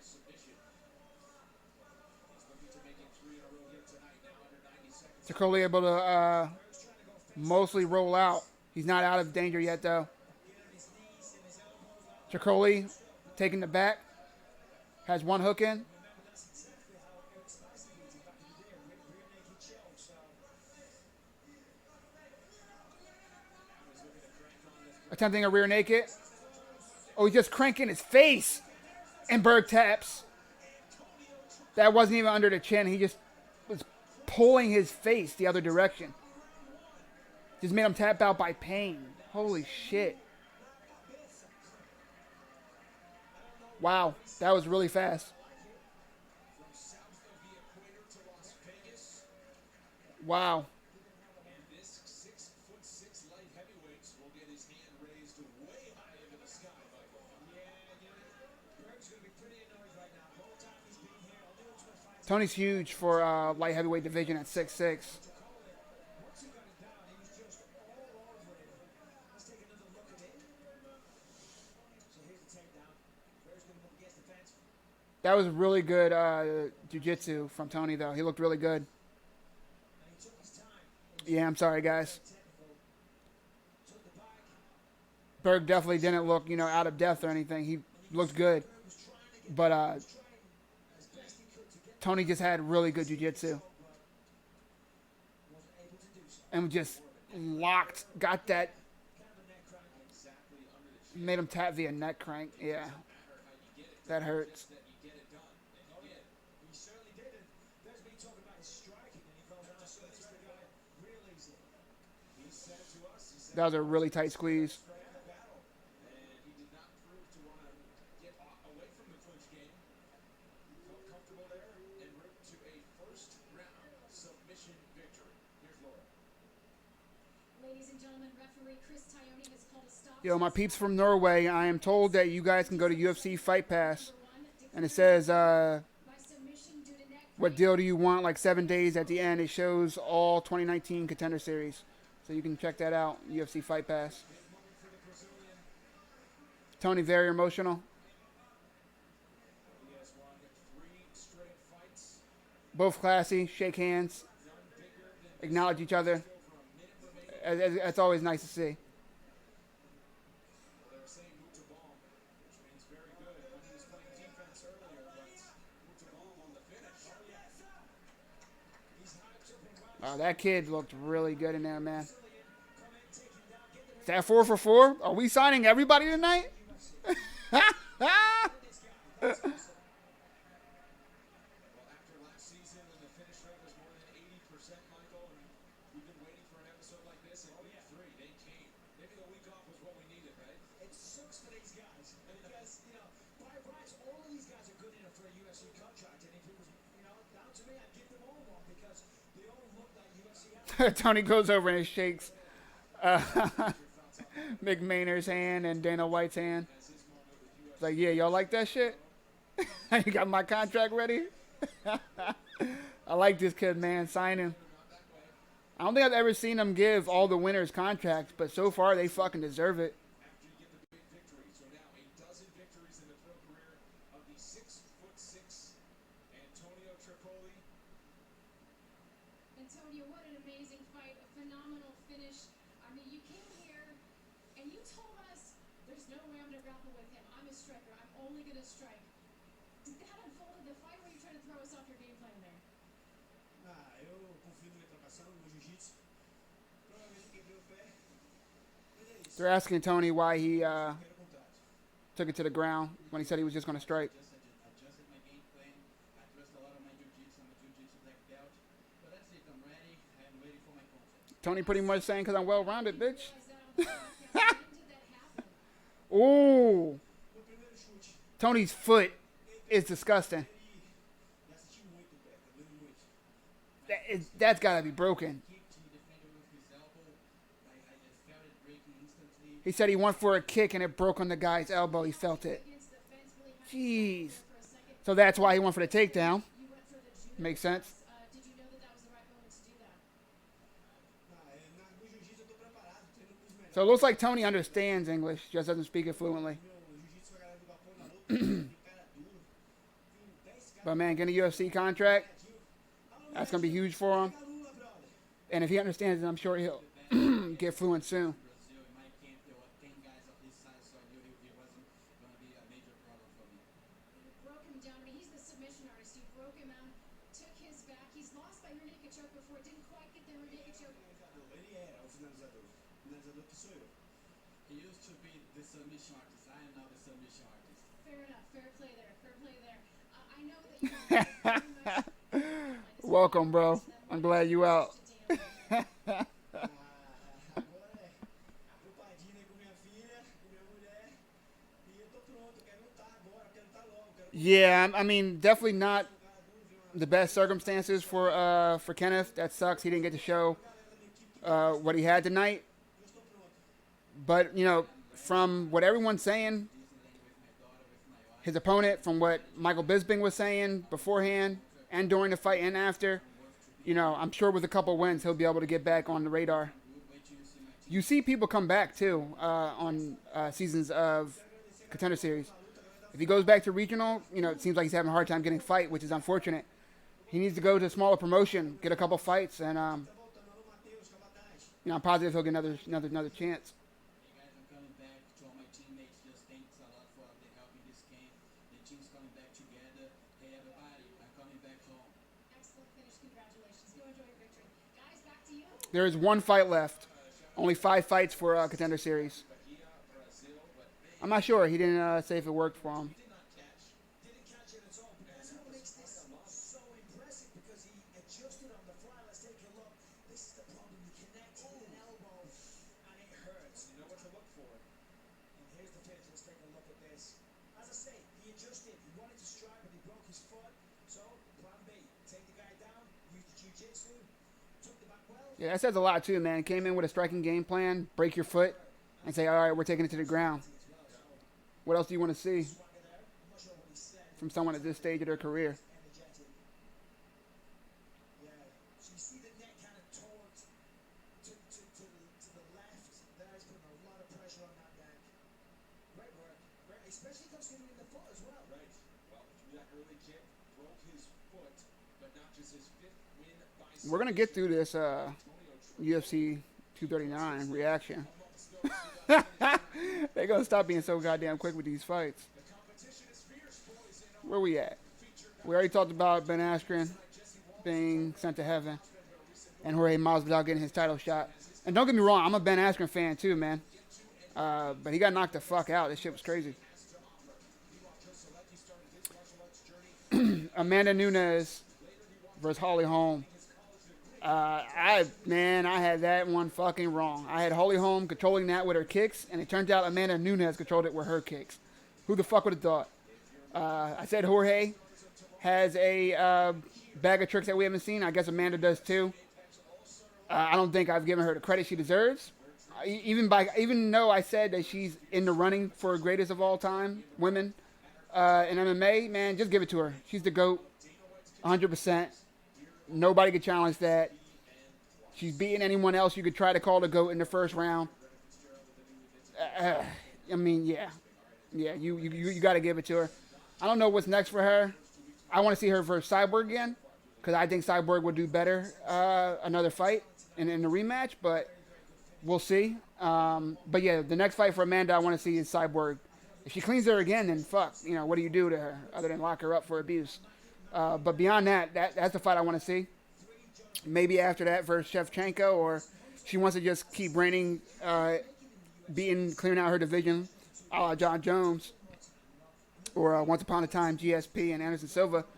Then she fights the winner of Duranami versus Aspen Ladd from this fight coming up on Saturday. The schedules would line up since they're fighting 1 week after that title fight, and that girl would technically deserve it. But her versus Cyborg is the fight to make. Holly Holm, I said it during the broadcast. Dana White said it during the press conference afterwards, the post-fight press conference. Holly Holm can retire now. She has nothing else to do. But she's gotten all the title shots she's going to get. I don't have the exact number how many times she's fought for the title. Sometimes coming off loss. Sometimes coming off one win. I think she's done everything. I don't think she needs to retire because she can't beat a bunch of girls. I think she beats a lot of the girls out there. but I don't think she beats any of the champions. And I don't think someone like her, a previous champion, needs to just be out here just, you know, beating up the up-and-comers, but losing every time you get a title shot. And that's what I see for her future. So I personally don't want to see Holly Holm fight again. I am a fan of hers. But if we do see her back, I don't know. I honestly don't know the landscape of that division enough. Let's look at those rankings. I go for it every time. This dream means everything to me. It's all I've ever wanted. I've paid my dues for years, and I've won at every level. So it's my time to prove that I'm a UFC athlete. Wow, this division is not deep. Maybe Holly Holm faces the loser of Jermaine Durandamy versus Aspen Ladd. It would keep Holly in the top of the division, like I know she would prefer if she sticks around. It could either be a rematch with Jermaine Durandamy. They fought for the vacant 145-pound women's championship. It was a man fight, but she could get that rematch and avenge that loss. I actually had Holly Holm winning that fight, and I thought Durandamy played a little dirty. Or it could be Holly Holm versus Aspen Ladd, a fight that was supposed to happen anyway. Especially if Amanda Nunes goes in up. Well, not up, I guess.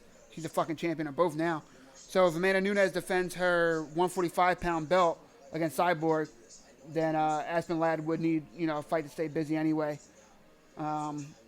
If she beats Jermaine Durandamy. So her versus Holly Holm would be cool. And again, their schedules would line up. Though Holly Holm needs some time off after that knockout. Maybe even Raquel Pennington, depending on how she looks in her next fight. That'd be an okay matchup for her.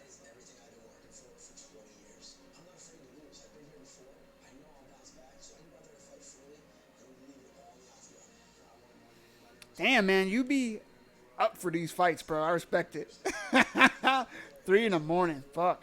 It is 9:45 p.m. where I'm at, brother. Not late at all. Ben Askren, I want to say he is 37, but I'm going to check. What the hell? I was wrong. He's younger than I thought. He's 34. I thought Ben Askren was older than that. He's 34 years old.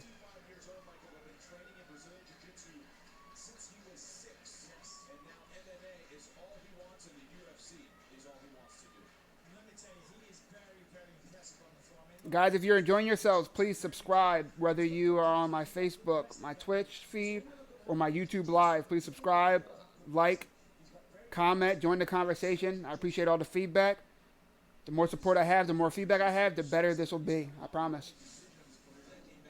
If this is your first time joining me, I usually have live stats up for UFC fights on the sides. They don't have that same technology in the gloves for the Contender Series, so they don't have the live up-to-date stats, at least not in the type of stats that I would like to show for you guys. But I am working on a setup for the Contender Series. I'll have that together probably next week for you guys. I will be here for every Contender Series fight every Tuesday. I will be here for most UFC cards on Saturdays, and I will be here for any big Bellator card, PFL card, bare-knuckle boxing. If it's a big fight, I'm there. Even boxing, if it's a big enough fight.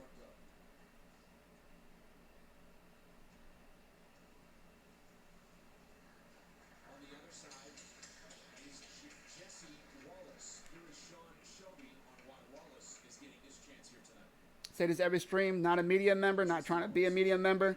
I'm a fan, enjoying the fights with other fans and trying to give the experience that I would want. I'm going to work hard to do that.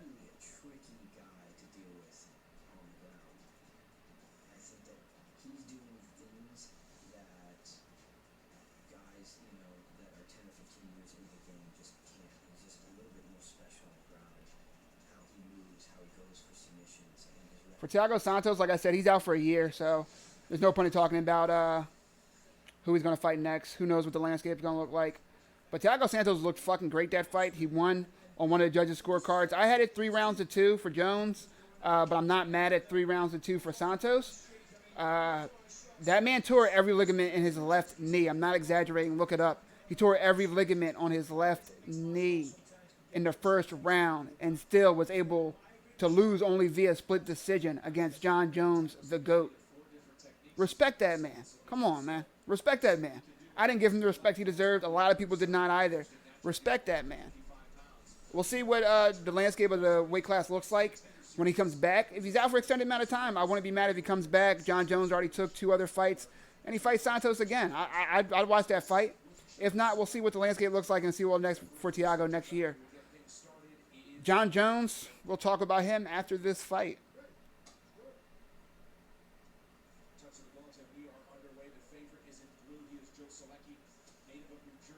All right, we got Selecki in the blue from New Jersey. We out here. I told y'all.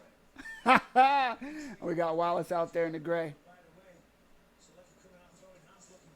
You know these guys are going to come out slugging, man. They saw the last 4 winners. They know who they're up against. They know how to get signed in Contender Series, and they're both out here trying to get it. Selecki landing a couple nice leg kicks. Good jab. Oh, nice 1-2 from Selecki. Selecki looking like the faster fighter out here. Wallace very flat-footed going forward. Selecki movement. Catches a body kick. Trying to take the back of Wallace. Wallace kind of just curled up.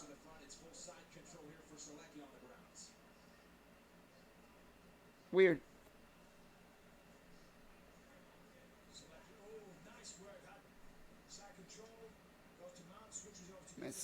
Selecki able to get to the other side, inside control, but he's in between the cage, so he's not letting Wallace get to that cage and wall walk. So if you're wondering why, like, oh, he was just on side control on the other side, why did he switch sides? To get in between the fence, to not give Wallace that option. He's raining some nice ground and pound. Trying to get the mount. Wallace able to get his leg in there. In half. Popped his leg right out of half, so like he did. Selecki's top game is fucking nuts. He is all over Wallace right now. Staying busy too.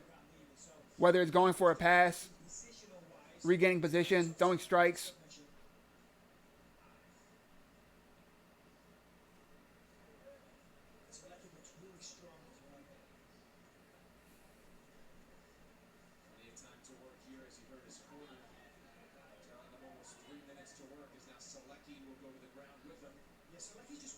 Selecki on the back, 2 hooks in.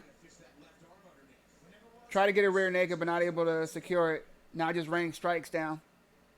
Staying all over him. Wallace trying to move, trying to use the mat to peel one of those hooks out. But Selecki just so fast. So direct and deliberate with his movement, able to stay in the right position. Selecki working a head crank.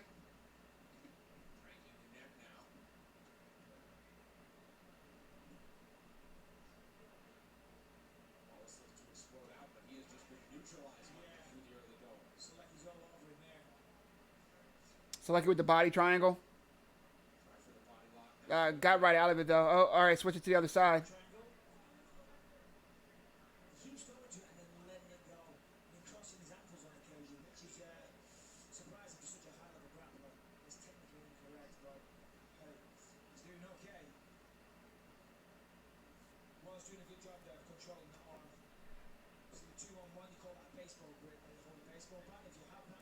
All right, Wallace able to get out.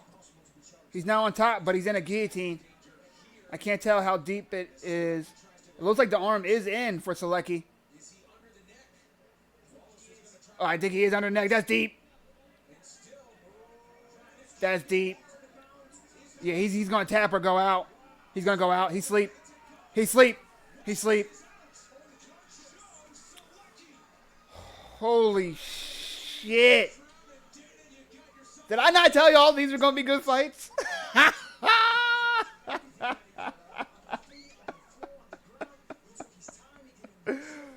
Oh, fucking amazing. Fucking amazing, man. Wallace thought about tapping and then said, fuck it. Tough as nails. Tough as fucking nails, that kid is.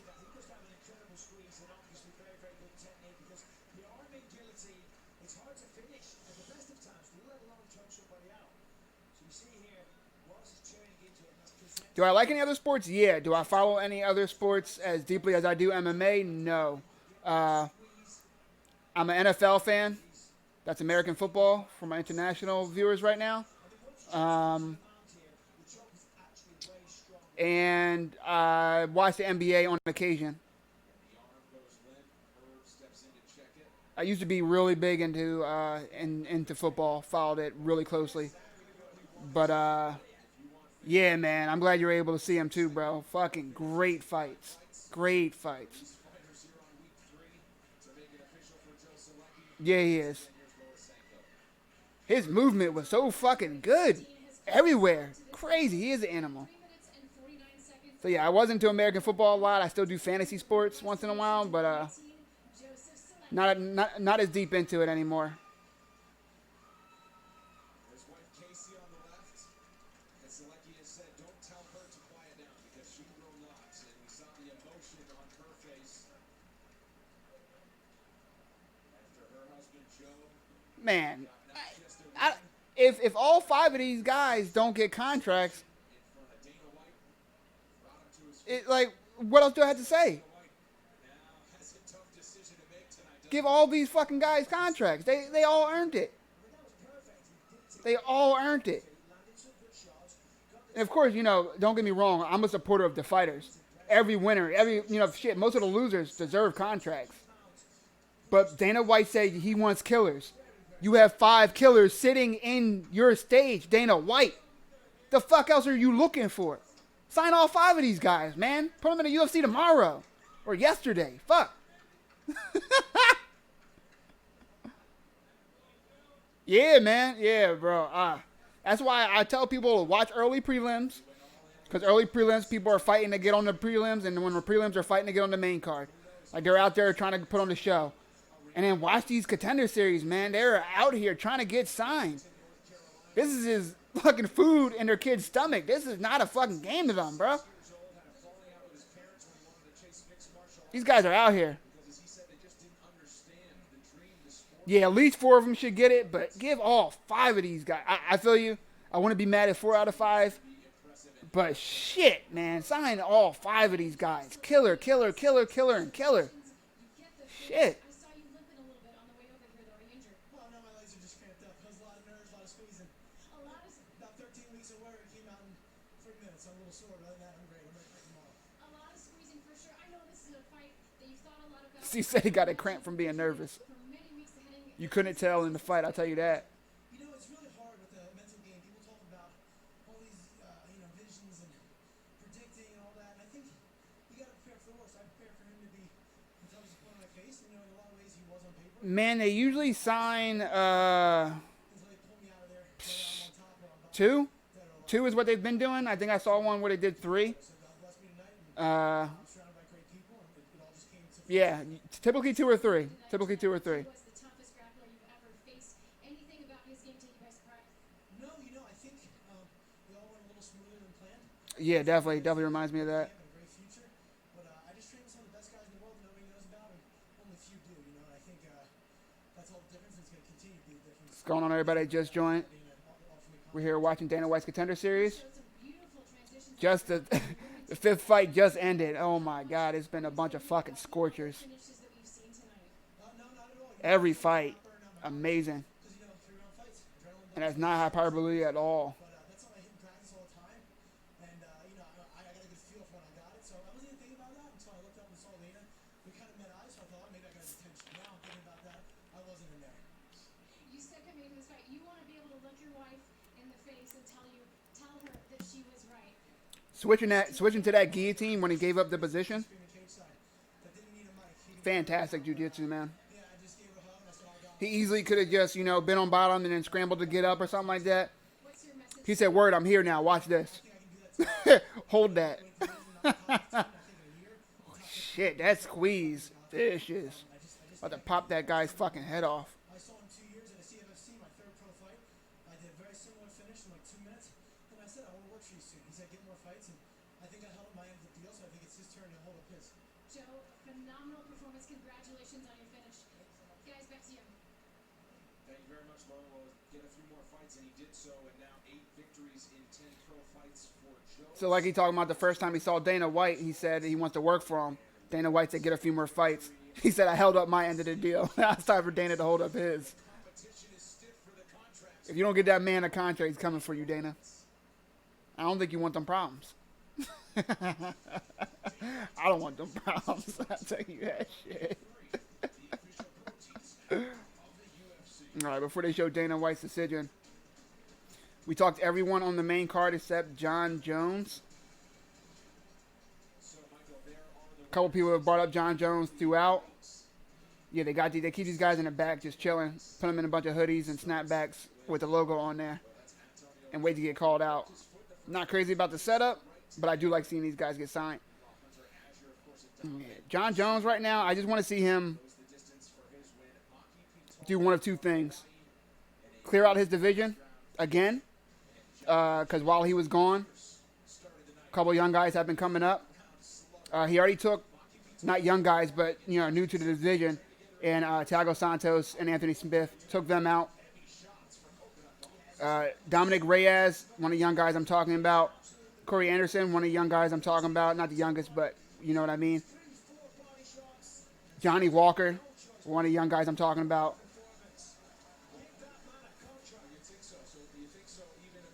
I want to see him fight all those guys eventually. I want to see him do that.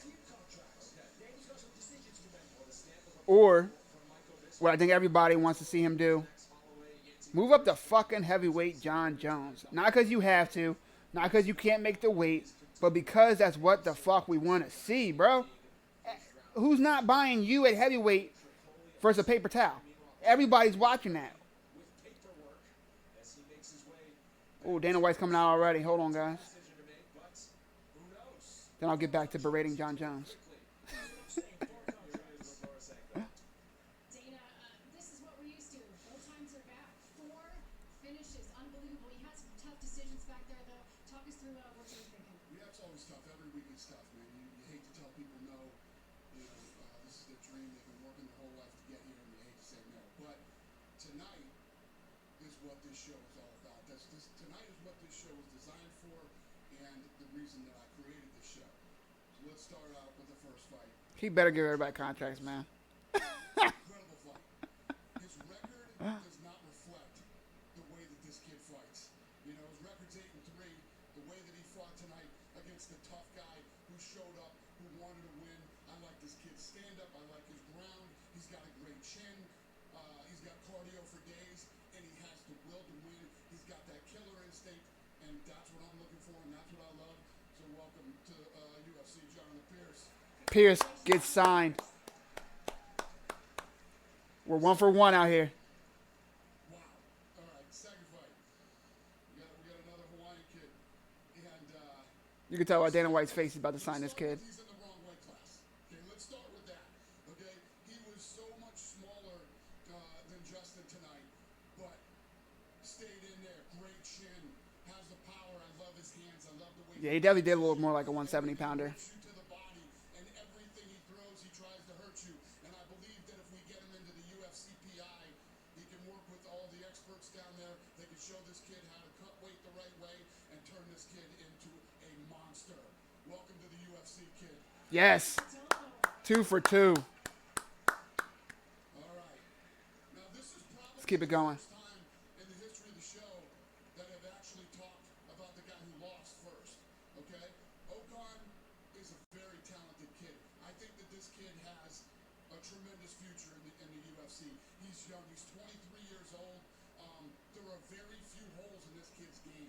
Very few holes in this kid's game. A couple of them were exposed tonight. He goes back to his team, goes back to the gym, works on them, and this kid can be great someday. Takes 2 to make a great fight. Okay?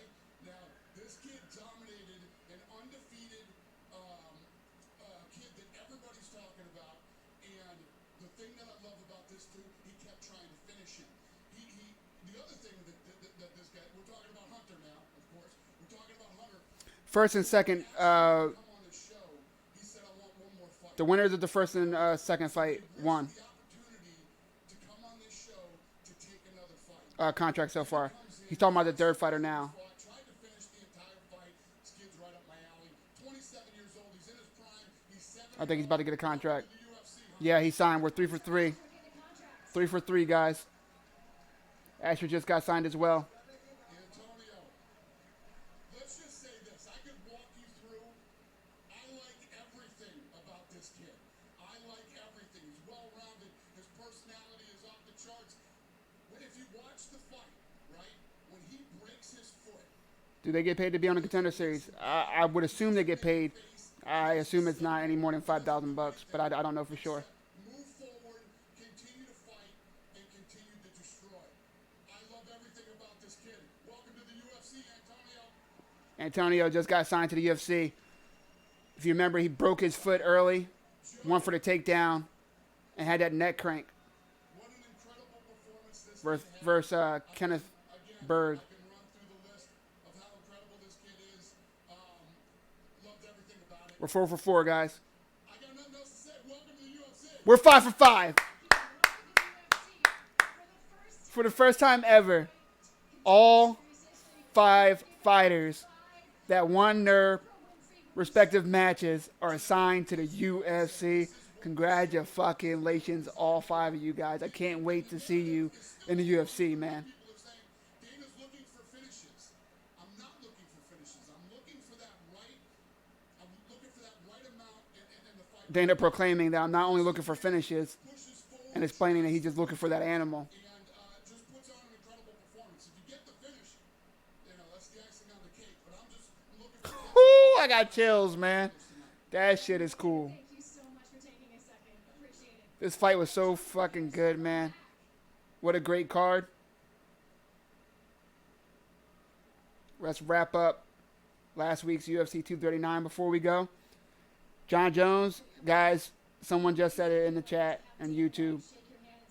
John Jones versus Daniel Cormier needs to happen, and it needs to happen at heavyweight, and it needs to happen now before DC retires, before John Jones gets popped for another drug. We need to see DC versus John Jones at heavyweight. Not because DC will 100% do better, but because it's a different fight of 2 of the best to ever do it. Regardless of where they fight, if they fight at super heavyweight, if they fight at super lightweight, make 8 new divisions for them, it's always going to be entertaining seeing 2 of the best, and I'm not exaggerating. You could easily have them as number 1 and 2 to ever be in MMA. I know there's arguments for other people, but that's one of them. That's a good argument. Number 1 and number 2 in MMA history. And anytime you see them, it's going to be exciting. It's going to be a chess match. Chess, not checkers. And shit, just because Daniel Cormier lost twice doesn't mean he can't win 2 in a row. I firmly believe that. But what I want to see is something different. And what's going to be different is Daniel Cormier at heavyweight. Whether it's good, whether it's bad, it won't be the same DC that John Jones has faced. And it won't be the same John Jones that we've seen for years. It'll be a John Jones we've never seen before. All that gets me excited. And that's not even mentioning how much they don't like each other. You know, no matter how many times you guys say you don't like that shit, you fucking like that shit. And I cannot fucking wait. I hope it happens. I want it to happen. It would be a huge miss by the UFC if they don't back up the Brinks truck and throw all the money and red panty nights at DC and John Jones. We need to see that shit. And if we don't see that shit and DC retires after either winning or losing to Stipe, which if he loses, guarantee he retires. If he wins, he might still retire. But who else does he fight? It's either Francis Ngannou or John Jones.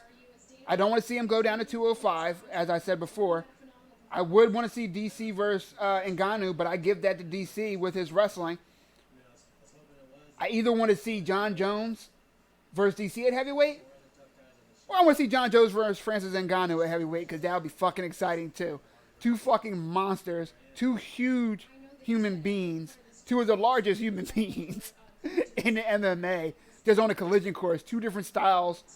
You have the polished wrestler, smooth striking in John Jones, and the animalistic striking, the great head movement, and the what looks to be ever progressing style of Francis Ngannou. Either one of those fights, I think we'll all sign up to see. I think we'll all pay for it. We'll all be there for it. And that's what I'm looking for out of John Jones next. See you guys, man. Thanks for stopping by. I appreciate it. Guys, if you haven't already, subscribe, share, like, comment. Please stay up to date on all my upcoming content. I have a bunch of content waiting to come out for you guys. Working on it, refining it. The more support I have, the more I will put out there for you guys. The more I'll be there. Any combat sports promotion, I'm out there. UFC, Bellator, PFL, etc., etc. Big fights, I will be there. Follow me on all platforms: Twitter, Instagram, Twitch, YouTube, at Mike Jesse MMA. I will be back Saturday for this fight night. Aspen Ladd versus Jermaine Duranamy. And keep an eye out this week for my predictions. They shall come. Thank you guys for joining me, man. I love all you guys.